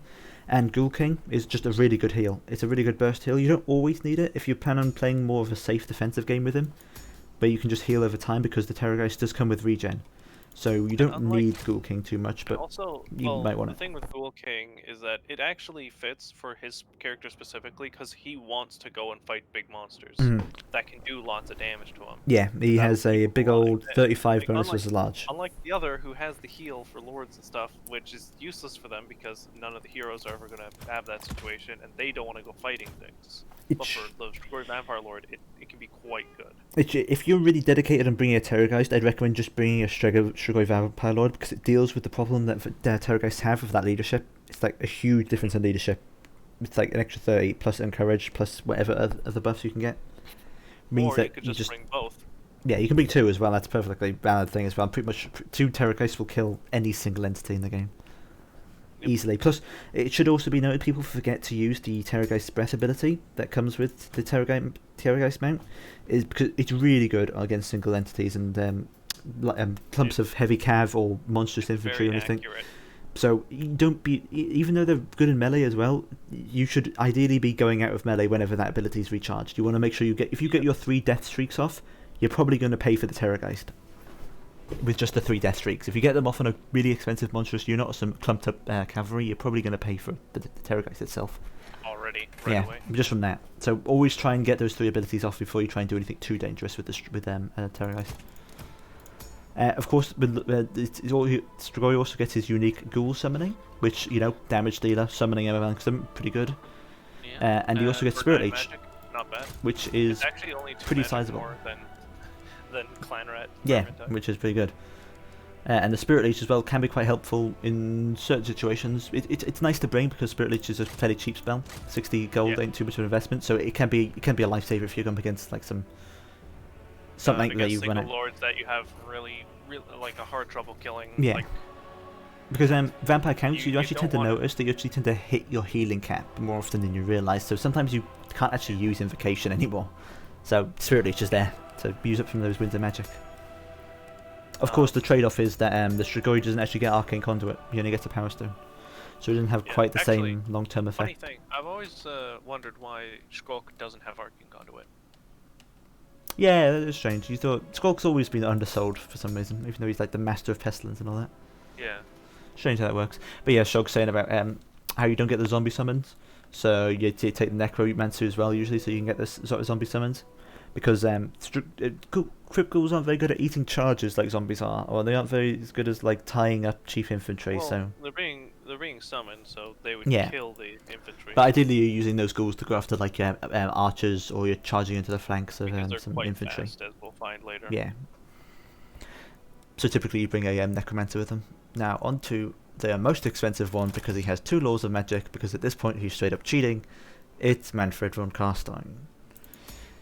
He is a living battery. He has this big old thing, which whenever he's in melee, he's going to get a ton of magic, and then he has an even better Arcane Conduit because it has a quicker duration and recharge rate, I think. At least it isn't like Marathi's greater one, where it just is on forever. Yeah, it's not that good, but it's still like I very rarely find myself running out of magic with Manfred. Yeah. He does come with 2 laws. Of course, which Big Short to take some of these spells off. One of the reasons why he's so expensive is because he has all these spells. Again, you tend to just bring Spirit Leech because it's nice, and then you bring Invocation and Raise Dead because they're the best. You can bring Purple Sun if you're going against Dwarfs because it's Purple Sun. But the typical situation you see him in is, again, on his Hellsteed or Zombie Dragon. Yeah. Because of that powerhouse that he is. Also, really good in melee. Yeah. Which should be noted with all the Vampire Lords. you don't want to be they're the key to your army, so you don't exactly want to be throwing them into dangerous situations, but they are pretty good in melee for being casters. Yeah, unless it's the as well. Warlord who actually can burst heal Yeah. himself if he needs to. Yeah, but then again, he's more focused at killing large as opposed to getting Yeah. surrounded. Well, the large are going to be dangerous to begin with anyway. So. Yeah. Now on to White King. heroes. The White King. You can bring him on foot, bring a sword, use the breath attack. Yeah, I'm thinking really hard, and I think the only reason you bring him in is pretty much for Scab's Grave, because Yeah, vampire literally, counts don't that's have access to a spell like this. Yeah, A they cheap, don't have- like and you get chaff 3 player. uses of it, no magic. Mhm. It's magical and fire damage. It is the it's meta good against for- Skaven. Is Yeah. 2 Scab's Also- Graves. Works well against Empire because Flagellants and Sigma Suns. Works well against anything you can think of with low armor. Any low armor works as well. Yeah, orcs as well, because typically people bring the low armor against vampire counts because they don't have access to spells like this. So they bring Scab's Grace to counterset that. Yeah. And they almost certainly get their value back with Scab's Grace as well. If you get all 3 Scab's Every- Grace off, it works pretty Every well. single time. Not to mention the Also, White Kings have pretty good, they have 90 armor and 48 melee defense, and they're not really And a worth silver going shield. after, so they're kind of hard to kill. So you usually get all 3 Scab's Grace off. Every game. Mhm. Yeah, it's very unlikely unless they have like a duelist lord that can kill. That's going after very them easily. specifically, yeah. Banshees. Kind of- They're a pain in the ass. Yeah, they're really annoying. They're basically your these and Terrorgeists are your only single entities that are really good at killing other single entities, but these are a unique case because they're just so hard to kill by the single Yeah, entities. because unless you're the orcs with like Fistic Orc, Yeah. Of course, they get nuked by magical damage, which is why nearly any time you're fighting the vampire counts, you want to bring some form of magical damage that can deal with Banshees. or Whether or not they be yeah, like a sniping whether, spell, whether that's or Spirit Leech, a apply magic damage, or a unit with magical unit damage with attack. magic damage, Yeah. You want to bring something because Banshees can be really annoying if you don't have magic damage to deal with them, but if you do, then they're completely useless. Yeah, because, well, like with Warlock Master, his magic, because I've seen so many Banshees run into him, and he just beats the living shit out of him, because they're infantry as well, so Hmm. he gets bonuses against both, and just deletes them. Yeah, Because the key thing is that they also have very, very little health. yeah, because they're ethereal. This makes them have really, really low health with the physical resistance making up for that. Yeah.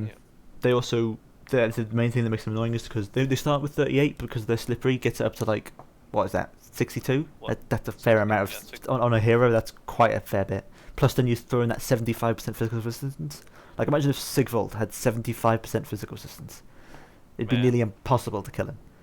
Yeah, because he's got regeneration. Also, Yeah. you can heal them. Yeah, you can. Granted, I don't know why you would heal them, but... I mean, alright. ethereal units Yeah. get a lot healing, a lot better because of the healing cap. I mean, sure, you hit the healing cap quicker, but you also get that healing a lot quicker, Yeah. which is nice. Um, But yeah, moving on. Yes. These 3, to, don't bring these 2. Vampires aren't good. I don't think there's I any know the situation they're any good. Necromancer, you can use them as a battery. Yeah, you use them as like how Shock said, you use them as like a zombie summon. Like when you aren't Yeah. bringing certain spells on your lords for whatever reason, you basically bring him to run around. You can throw him into your front line because he provides regen to things around him. But again, he can also be a battery, which is pretty important for a Strigoi. I think you always want to bring a Necromancer when you bring in a Strigoi Lord, because Strigoi don't have the Arcane Conduit, so you need the battery, and also they don't have zombie summons, so you want those as well. Yeah. Actually, technically, you just bring him the Necromancer on like foot or something, and mixing it in with some Graveguard. Yeah, just it's a have him perfectly sit there. valid It's thing. Not a bad thing to do. And it's quite cheap as well. You could probably stick a White King with them. Yeah, we might hit your hero cap, yeah. You'll hit your hero cap, but... But then again, that's what are you fine. else going to spend it on? Because these 2 aren't good. Like, I Yeah. don't think... I think there is a situation where they're good in some sort of mega get death squad, but I wouldn't recommend, and I'm not an expert on the matter either.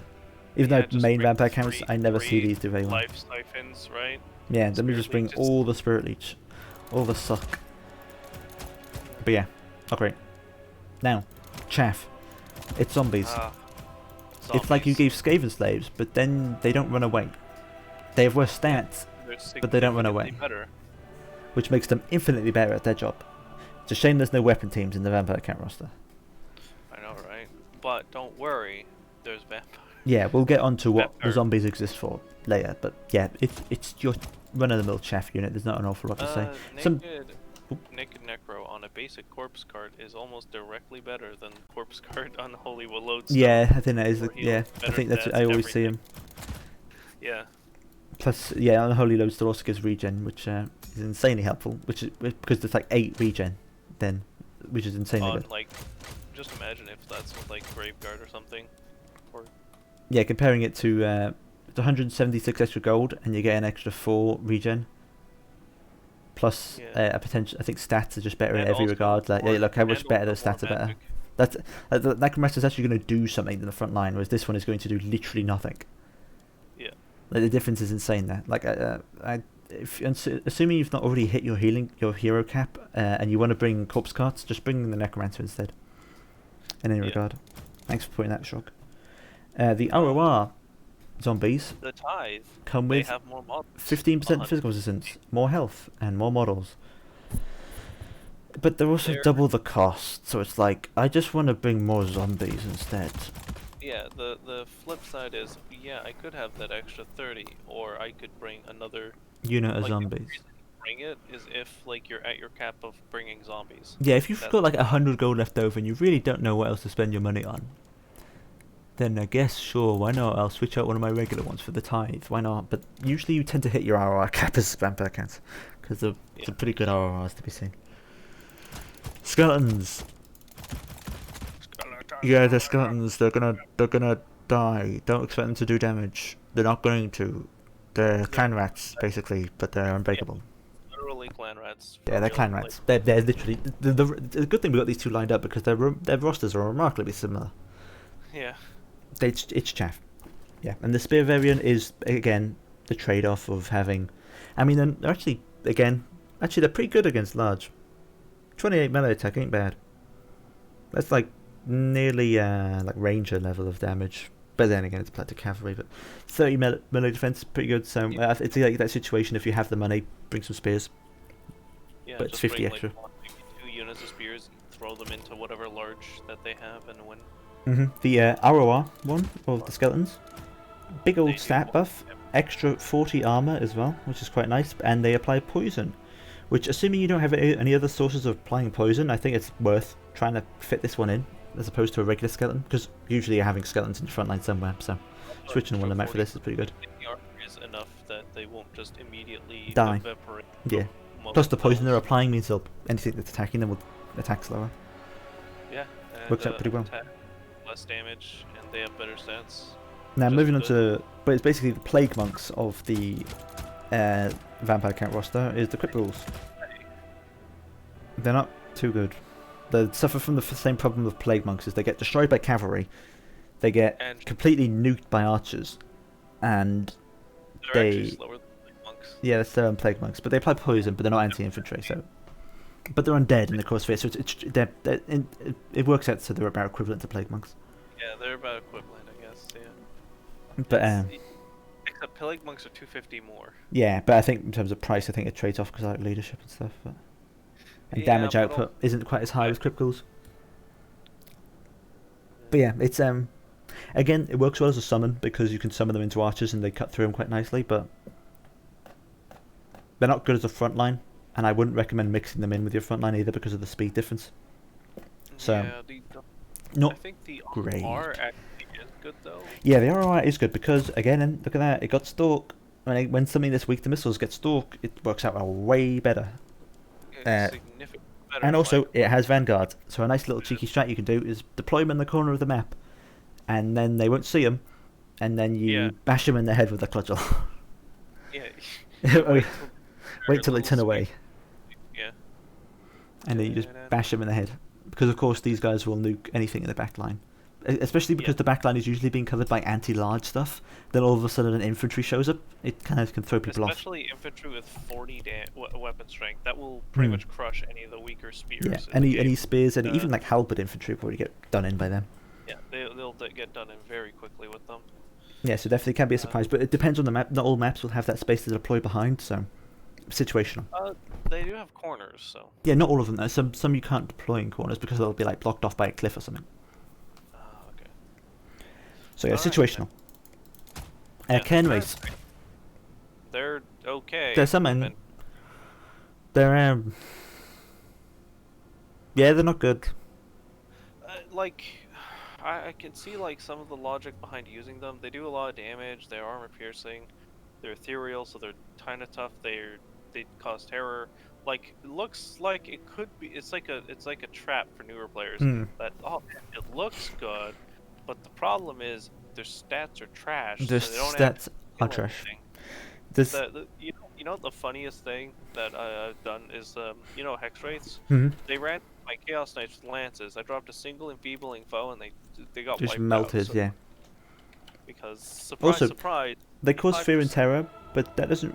Fear and terror doesn't tend to work very well on things that can't just run through. You tend to want to be able to smash through front lines and like get into other lower morale units quite quickly. You're not getting that with Kenrace. Might as well just bring more Graveguard. Yeah, you're getting a really awkward to use unit. Not to mention, Burning Head has a field day with this. You stack those Kenrace among skeletons, it's like laying out a barbecue for the Burning Head. It's exactly what it wants to do. Yeah, exactly. It's just Current begging to be Cairn destroyed. rates are not very good. No. Like, maybe back in the day they used to, but Yeah. not anymore. They I can can't get shot really easily. see They many can- entities where it's good. It's like, Yeah. I think the best use I ever got out of them was when they surrounded like the Altdorf Gryphites. But that's such a situation. Like, first of all, they managed to catch the Altdorf Gryphites somehow. Somehow. Like, And they're then- very fast. They're only 8 Yeah, seconds, so they're fairly decent speed, but not that good. maybe like flanking infantry or something. Like, you get around or in between formations and just go straight for the archers. That's the only thing I can think of because they're very fast. Like, unlike a lot of the other infantry in the vampires roster, and because it's physical resist, it could just kind of push through. It doesn't have Strider as well, so it can just pull. Yeah, it's through. Strider, so it can pull through, but it can't pull through quite as bad because it's infantry. But Yeah, but the idea is like you find a gap, like you know how everyone spaces their infantry. yeah, You find- you Go sneak straight- through. That's probably the best use for them. Like you'd have Yeah. like one unit of Baron rates to sneak in and kind of. But actually, mess no, you them don't usually use see gaps against their vampire counts because they don't have anything to take advantage of them. up, other than the one Lemire who has like a pendulum. Yeah, but I mean, if you don't see a pendulum, you're like, okay, boys, stack up.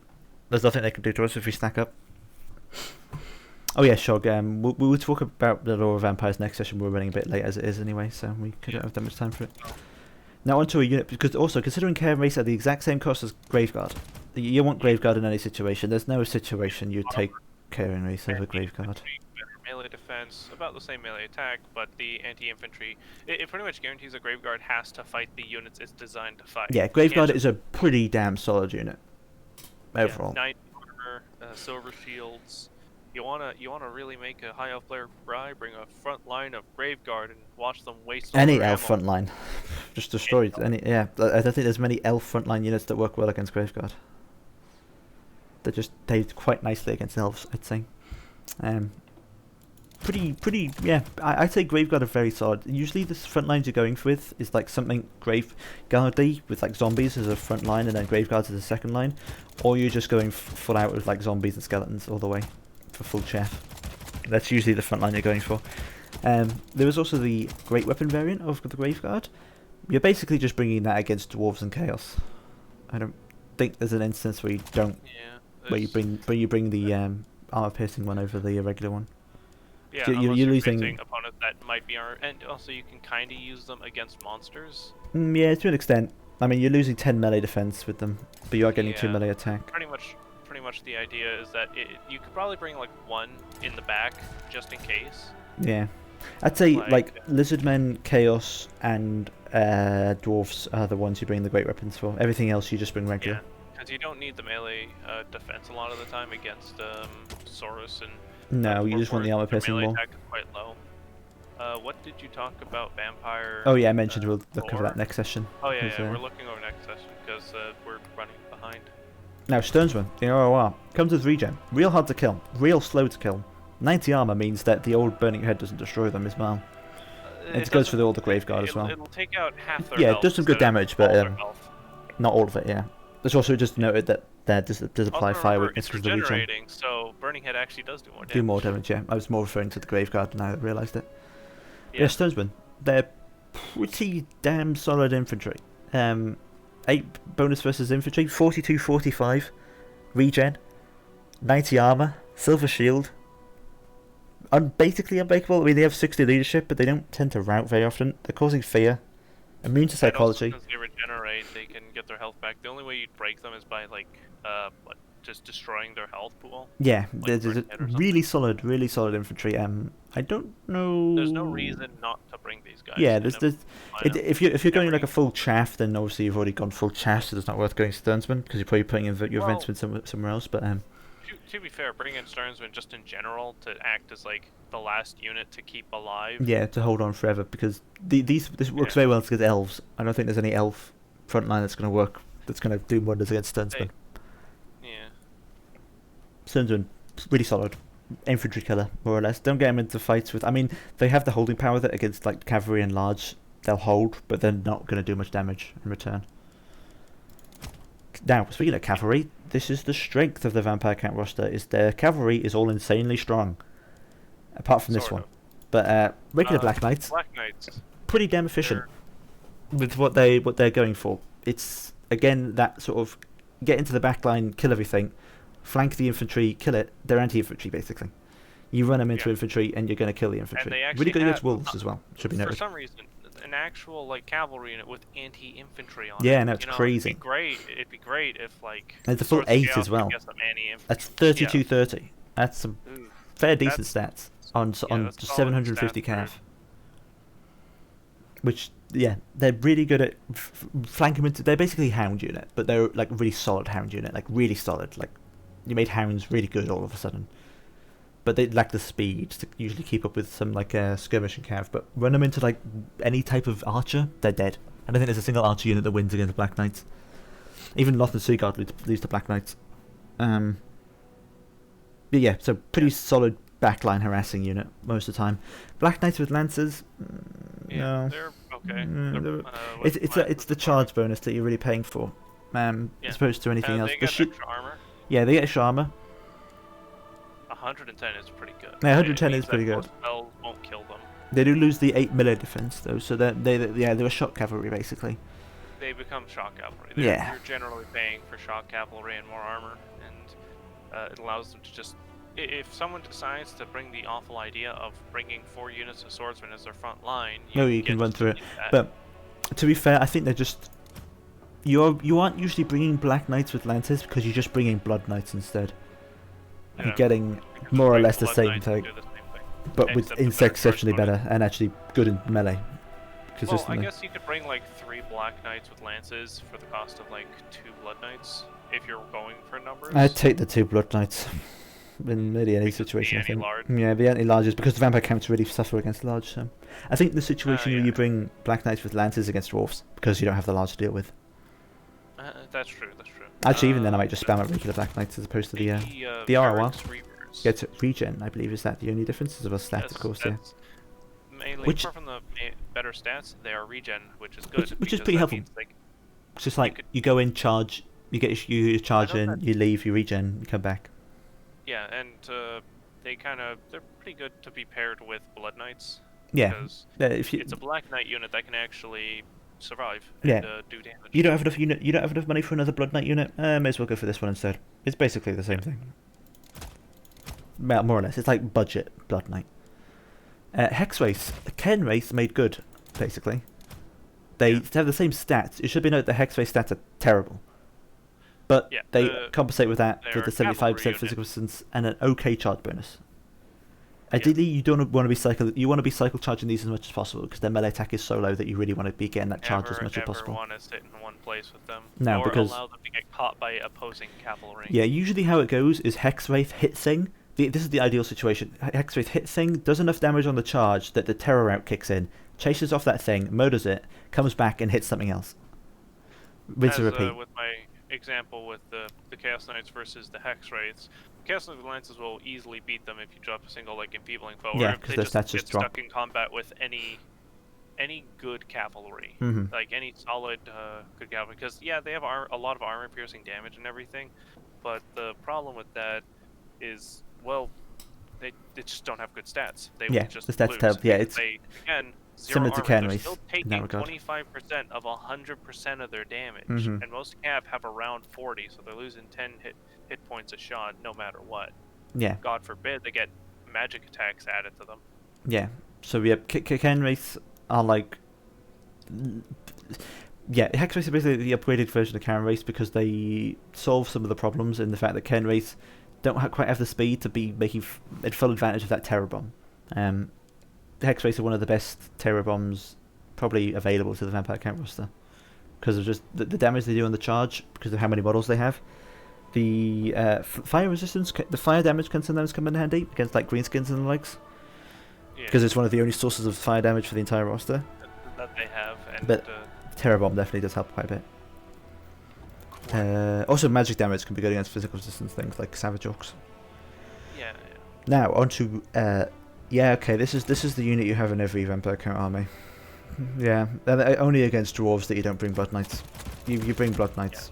Yeah. I'd recommend at least. Every single yeah, time. I don't think there's any time you don't bring Blood Knights. You always bring Almost Blood Knights. Like about 2 or 3 is usually common. Yeah, 2 or 3. I'd say 2 is about the average. Maybe like 7,300 gold for the rest of your army is still pretty good work room. But you think 1,700 gold? Why are they so good? Well, it's they got frenzy, so they have 40/40 melee stats, but they're also a shock cavalry. They have 72 charge bonus. They're going to rampage over anything they charge into. Anything they hit is going to take the full brunt of their damage. I think only like Grail Guardians and Chaos Knights have higher charge bonuses. Yeah, it's a really high charge bonus. And plus, they also have 22 bonus versus large. Plus 8, that gets 62 melee attack, plus 72 charge bonus, 110 armor. Yeah, okay, they destroy anything they run into. Even without armor piercing, they still destroy anything they run into. If you try and fight Archaon with Blood Knights, they'll lose handily. Yeah, they'll lose handily because the... Yeah. Well... he has really good... If he has... is this with Slayer of Kings spells and such? I didn't even have that activated at the time. He just beats them into... Just beats them and flat, does he? Yeah, every swing he does, he kills the model, and then it just works out, does it? Moving on to the next. Yeah. I noticed that. They also have 22% miss resistance, which is I think it's a pretty key handy. thing. Oh, yeah, that is good. But I think but it's only engaged in...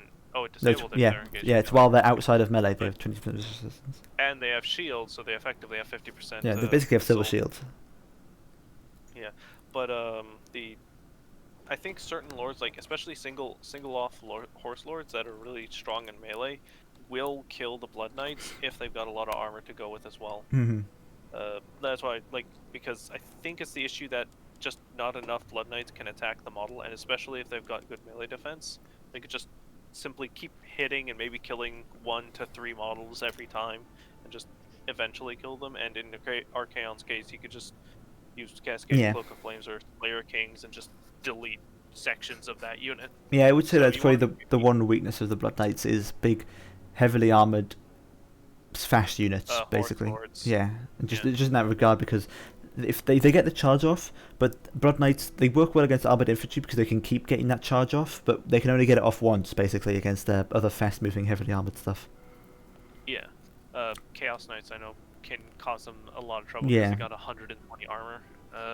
God help us if Vampire Counts ever get access to Plague of Rust. Or Armor Sundering in any regard. My god, that will be a dark day for humanity. Blood Knights will run rampant in the streets. It will be insane. Well, maybe if it's tied to an infantry unit, it won't be too bad, but who knows? Yeah. Armor Sundering, Vampire Count DLC coming out. God, that would be insane. Imagine if they made an ROR Blood Knight with Armor Sundering. With Weeping Blades even. They have Warpstone Lancers and they're just destroying everything in their path. I'm giving them ideas. Yes! Death! No. We surpass Nagash. No. But next the ROR Hex Race. They have basically okay stats, but the main thing is they've traded... Oh, 1 second, I haven't selected it. The main thing is that they've traded off their fire damage for a aura that provides minus 36% speed. Which makes them great for actually chasing skirmishers. Yeah, or just messing with enemy cav.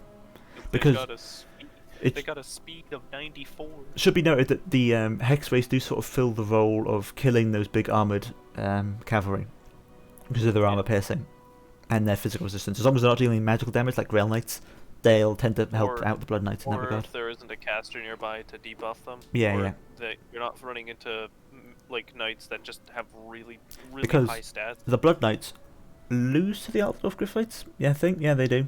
But the Yes, they Chillgeists do. beat the Altdorf Gryphites. That's a good Yeah, example of that because- working out. Yeah. It's interesting. How that works, yeah. But also, it should be noted that, again, ethereal units get really nice buffs from healing.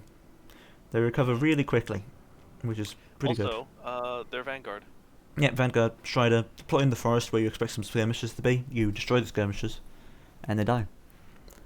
Or just run up on some guy's artillery piece, wipe it out, Yeah, and run away, yeah. Because they're also 94 speed. Yeah, real quick, terror causing, very nice. And anything Chillgeists, that would... almost They're literally... and They're must have. technically uncatchable since they're 94 speed and have a minus 36% speed reduction to anything that gets close to it. Yeah, I think if you're ever thinking of like, I need a Hexwraith unit, just bring a Chillgeist instead. Yeah, they're significantly better. and Felbats, with- okay, you throw these on your you throw them on some missiles, them you on distract the missiles. missiles, the end. Yeah, that's That's it. They're not Or even good at running tie off up- units. Tie up flying units. Yeah, or just tying up any unit for that matter. They have 44 melee defense, which is pretty nice for how cheap they are. Yeah, So but you just they throw also them are onto very something that you want to small, helpful. stop doing whatever they're doing, basically. Throw them onto like some gun units that are they, like, say you've got like a big bunch of like Vargeists or your lords coming in. You throw the bats on the guns so that they stop shooting your important things. Meanwhile, your calves come Next around the up. sides or something, and easy. Dire wolves. Dire wolves, yeah, it's wolves. They're undead wolves, Yeah. which is nice, but they're wolves. They're chasing off Because skirmishers. they don't break and run, and Mhm. they can vanguard. You don't usually want them in the back line, that's what Black Knights are for. They're literally Yeah. just there to chase off skirmishers, especially the ROR, the die pack, which comes with anti-large. Which- And a... That's no, handy. what's the other thing it comes with? No, I think of the other one that comes with like 40% missile resistance, yeah. aren't I? Yeah. Uh, Bonus versus not too large, bad. 14 bonus versus large, they're going to chew through skirmish cav so nicely. That's what this exists for. yeah. This unit exists Even solely to chase off some skirmish cav. lesser cavalry, Mhm. even some lesser cavalry, as long as it's not too heavily armored. Because vampire counts are at the Like- risk of getting kited, because they don't have Yeah. some of the fastest units. Only like Hexface, like a really fast unit that can keep up with all of it, but again, they have that weakness to magical damage. So All right, now for the crypt ghoul, crypt ghouls, except better. Cryptoras, They yeah, actually they're have regeneration. regeneration.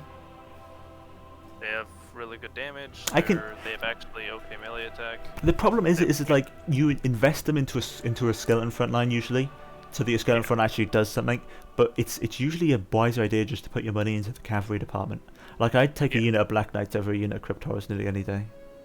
Yeah, but also the other thing is that I guess the idea is that it's pretty much just crypt ghoul, but just Bigger. you'd actually bring it because it can regenerate. Yeah, these don't get nuked so badly by cavalry. Well, actually, no, they do. Yeah, they still get nuked by cavalry. Okay. They get nuked by But- Flaming Head, at least. Like Well, when the rest of but your also they're skeletons 12 burn they're away. 12 models, so a burning head won't affect them. Yeah, it very won't do badly. much. That's like you could mix it in with the front line and just Mix bash in, your way yeah. through. The only recommendation I would have is like mixing with some skeletons maybe, and hopefully that works out for you. But again, I'd honestly personally just go for another Black Knights in that And- situation. Especially if they're fighting infantry, their regeneration will keep them alive for. Very Yeah, long, although and they you don't do only have to- 25 melee defense, so I see them die quicker than they can heal quite often. Even with Yeah. like skeletons in between them, they do tend to die quicker than they can regenerate.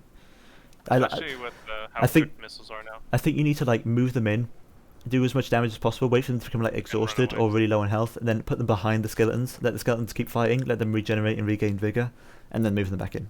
But again, that's like Yeah, a lot of like- things to keep aware of. So I'd just take Black Knights.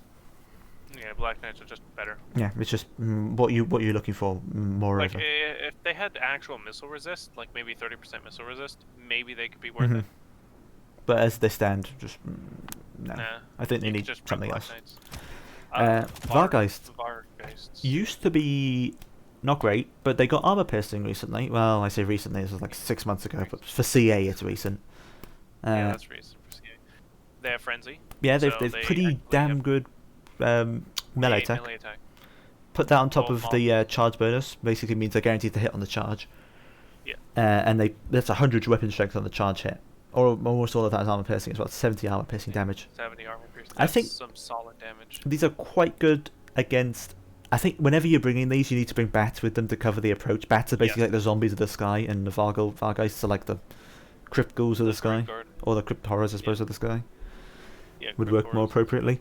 So you basically make sure you throw your bats in so that these don't take the damage on the approach, because they only have 10 armor, no missile resistance, and a low health pool. They will take a lot of damage if they take a volley. And unlike crypt ghouls, they do not regenerate. Nope, they don't. So they're a good target for healing as well, like a single cast invocation. Work quite well against dwarves if paired with bats. Probably other because dwarf warriors have bad stats when it comes to melee defense. Yeah, also just throwing them into thunderers, because they actually win against like thunderers and quarrelers. Now they have armor piercing. Yeah. Whereas bats will just die. Devils or Schwarzhafen. They have Vanguard and Terror. The Vanguard doesn't come in handy because usually you want the bat to approach first, so they take the bullets. Wait, bats have Vanguard? No, they don't. Oh, they don't. They deploy. I guess you could. Yeah. So the Vanguard doesn't come in handy too much, but the terror causing can be in handy. I mean, having a flying terror causing unit is nice. Maybe any situation with the direwolves, like you have the direwolves run in, they drop in, they cause terror to the spear unit protecting the artillery, and then you just wreak havoc. Yeah, you could definitely do some pairing there, but again, usually pairing a immune psychology again in the back line, because you're expecting that from the Chillgeist and such. But definitely terror causing is their main selling point, and the stat increase, of course, because I mean it's like that's 50 melee attack plus frenzy, that's 58 melee attack plus a charge. That big old damage. It's for 300 gold, not too bad. But again, 10 armor, 32 melee defense. Don't keep them in melee too long. They're not gonna go well. Yeah, don't get them get shot. A shock cavalry. Think of them as a flying shock cavalry. Think them very similar to Pegasus Knights, and you'll be fine. Yep. Vargulf. I guess Vargulf, they're wrecking ball. Yeah, it's a wrecking ball. It's a again. Don't keep it melee too long. I actually know 42 melee defense. I wouldn't mind, but it's too weak to missiles that you don't want it to be standing still for too long. Yeah, because it'll get shot. But the regeneration might help mitigate a lot of that. But also the 40 leadership, when it gets surrounded, it tends to crumble quite early on. So. Yeah, if you mix it with some graveguards, some skeletons, some zombies, it can do pretty well because they'll cover its flanks. Its main thing is about just smashing through terror causing stuff. Then your skeletons chase it off the field. It's all about smashing through terror causing and terror causing. If it can't make advantage of those terror causing, there's not much else it can do. Yeah, at that point you've wasted about 1,400 gold on a unit that does nothing. 50 charge bonus, 50 melee attack. It's just really asking you to use that charge bonus as much as you can. Its damage, its weapon strength is actually too low to be a significant threat to large monsters or heroes. If you have nothing else to throw it at, I guess throw it at that, but just don't think it's gonna win. It's not going to win one-on-one, but if it's mixed in with some skeletons, I guess it could be throwing a bit of damage on. It could get some good damage. So I think they have fairly quick attack animations, which is why it's fairly low. Yes, they do. Yeah, they really throw punches quick. Yeah. Alright, the Terrorgeist. The big bat of the sky. We did mention about this with the Strigoi Lord, but we'll just briefly go over again. Terror causing doesn't come too much in handy, seeing it's an anti-large thing. Poison doesn't. I mean, it's something. It's poison. It's always a nice thing to have. You land on because poison lasts for 10 seconds. You can hit a unit, then run away, and then hit a unit, run away. The Death Streak, again, use that as you want to be using all 3 charges of that before you get into any drastic situations. So try and use that as much as possible. And yeah, Terrorgeist, great killer of large things. Not great at killing anything else because it only has 36 melee attack otherwise, which is terrible for a single entity. Exactly. Corpse Cart. Bring a Necromancer on a Corpse Cart. Corpse Cart Balefire. Bring a Necromancer on a Corpse Cart with Balefire. Corpse Cart. Actually, no, the Balefire is terrible. Never bring it. Unholy Loadstorm. Because I guess we should have short explanation so they know. Oh yeah, good point. Balefire, all it does is it reduces the recharge rate of your enemy sorcerer, but you have to be close enough to them to do it, which it's pointless because if you got a corpse cart that close to someone like Archaon, he's just gonna walk over and smash it on foot. And it's like 150 gold more. Regular corpse cart usually isn't worth it. Just bring it on a Necromancer. The main selling point, it should be noted, we didn't actually mention these with the Necromancer. 250 doesn't give regeneration, it just gives a 5 melee attack, 5 defense. It's the Unholy Lodestone that gives regen. Okay, I guess if you had a front line of Graveguard, sure, I guess, but... there's definitely situations for it, but we may as well just mention it with the Necromancer, because if you're bringing any other situation, it's terrible. So if we just remove all the things for the Necromancer real quick. basically, and then you throw on the corpse card. Actually, also you do want to bring Master of the Dead. That's why you put them in the Necromancer, because it's an extra 4 regen. Yeah. And then you get in these buffs, you get 6 regeneration to your front line and an extra 5 melee defense and melee attack. So basically you mix it with your front line, and also you get an encourage as well from the Necromancer. Yeah. It's a really good buff effect. So if you're really focusing on that front line strength, this is the way to go. Although it should be noted, again, if you're investing so much in your front line, most of the vampire count's power is in the cavalry and the monsters. So that doesn't help them very much, unfortunately. Black Coach. I have to say I don't use it too often. Even as a vampire count main, I don't use it. I often see the Vargulf used instead of the Black Coach. It serves the same purpose. Coach, if I remember correctly, it does, like for every kill it gets, it increases its damage. Yeah, correct? Maybe? I don't know. Oh wait, is it? Feeds on magical energy that bolsters its resistance and strengthens its charge. I don't know. Yeah, so every time you get a kill with it, its weapon strength increases. Does it now? I didn't even know that. Problem is, it has 10 melee defense. Yeah, this is an absolute chariot. If this stands still for more than 3 seconds, it's dead. Yeah. It requires a lot more micro than the Vargulf does, which is another reason why I don't use it. Although... It has an 80 charge bonus. Yeah, though. Yeah. It also gets even bigger charge bonus. So again, it's a chariot beyond chariot. It is run through. If things stops moving, it's dead, which is... Like, I think people have stopped using the Black Coach because of the mass changes. Yeah, the mass changes might have affected it pretty badly. Oh, if it stays in combat, like Norska abilities. Oh, does it? Let's see. Yeah, it does have its buffs here that... Well, significantly worse. Yeah, look, recharge in melee. Constant. So oh, I see, so it can trigger multiple times. So as long as it's in melee, it gets... Oh, I see, so it gets buffs from being in melee, but it has 10 melee defense. So it needs to be... That's the problem. Like, if your entire game was just managing this unit, then you'd be fine, but the fact that you have an entire other army to manage might cause some problems for you. Yeah, like, if you got, like, someone... I don't know. Like, yeah, if you're a god tier micro player, then sure, bring as many of these as you want. Sure, yeah. It's a better Vargulf in that regard, I think, apart from the regeneration. And also remember, it's a massive target, so any ranged faction will just... Oh yeah, it's a lovely target. Again, and any net would destroy this thing. A single net, and any lord that decides, I shall...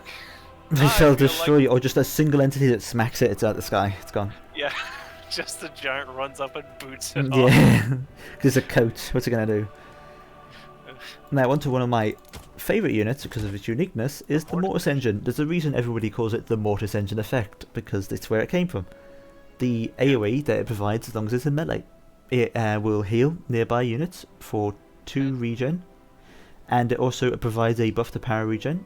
It has regeneration itself, has Strider, which makes it really good at running through units, causes terror, because of course it's pretty terrifying, but the main thing is that it causes damage to everything nearby as long as it's in melee. Which when your faction's main counter is like boxes and tight formations, it works out pretty nicely. But there's one caveat to that, of it has 3 more melee defense than the Black Coach. Yeah, not a lot of melee defense. That if somebody is able to get to it and has fire damage, they will rip it in Although half. it does have a fair amount of HP. I mean, 5,000 is nothing to sneeze at. It's all right in that regard. But if people remember the last I think it was the last session, or it was the Chaos session where I was against the Vampire. Oh yeah, you killed it with the manacles. Yeah. Delete it right away. And yeah. there's just nothing it could do. The Black Coach is something you run off on its own, and the Mortis Engine is something you have to keep in a mixed blob. You need to keep it in your skeletons, you need to keep it in your zombies, because it's terrible anywhere else. But also it's a very expensive unit, too. It's also very weak to missiles. Like, in the case of like the Chaos and the Double Mana Core, I'm fine with losing one of those Exalted Heroes on a Mana Core, because I still make my value back. For that, yeah. Because if killing that entire unit, because that pretty much won me the frontline game, because he had no Mortis Engine anymore. Yeah. I think the general game plan that's basically for Vampire counts is like, you have your Chaff Infantry, and then you have the Mortis Engine. That kills all enemy infantry, more or less. And then, but the Mortis Engine is very weak to missiles. That is literally the rest of your roster's job, to clear the flanks and kill the missiles. And that's pretty much how the Vampire Count play style works out. We'll see some games next week. We have... I'll cover the last RR real quick. It is Yes. the Claws It is a Nagash. bigger, better version. Has 25% Got magic that. resist, which is sometimes helpful. And it has a Yeah, chilling aura. sometimes. Which is not really useful since it's going to be in infantry. and it's Yeah, not gonna well, run if away from something, anything. some sort of single entity or some cavalry wants to try and go after it, it can help. Cause especially how it can Yeah. slide between like infantry and stuff, because it's Strider Yeah, ability. that's true. So it has its usage, but most of the time, I'd say if you can't make use of the 25% magic resist in some regard, I'd recommend just bringing the Mortis engine. So it should note that most Yeah. of the time, fire damage comes with magic damage, so this magic resistance basically negates the fire weakness from regeneration. Yeah. But it could still just keep eating fireballs at you anyways. Yeah, That's the other that's going to do the same effect. Anyone who brings a fire lore just Yeah. throws fireballs at the Mortis engine because you can't regenerate fast enough to deal with the fireball Mhm. damage. Which is why everything else is there to kill the caster, Yeah. to But, kill the yeah, range and the Vampire problems. players might run into the scenario where instead of a box, they just go rush you back and try and kill your front line faster than you can kill theirs. Mm-hmm. Which is really, really bad for them because there's a number of factions like, well, you've got Forsaken, Flatulence, that sort of thing, that could just wipe out all the zombies and then get to your Mortis engine, Yeah. or just keep pushing it back. Oh, count is V count's going.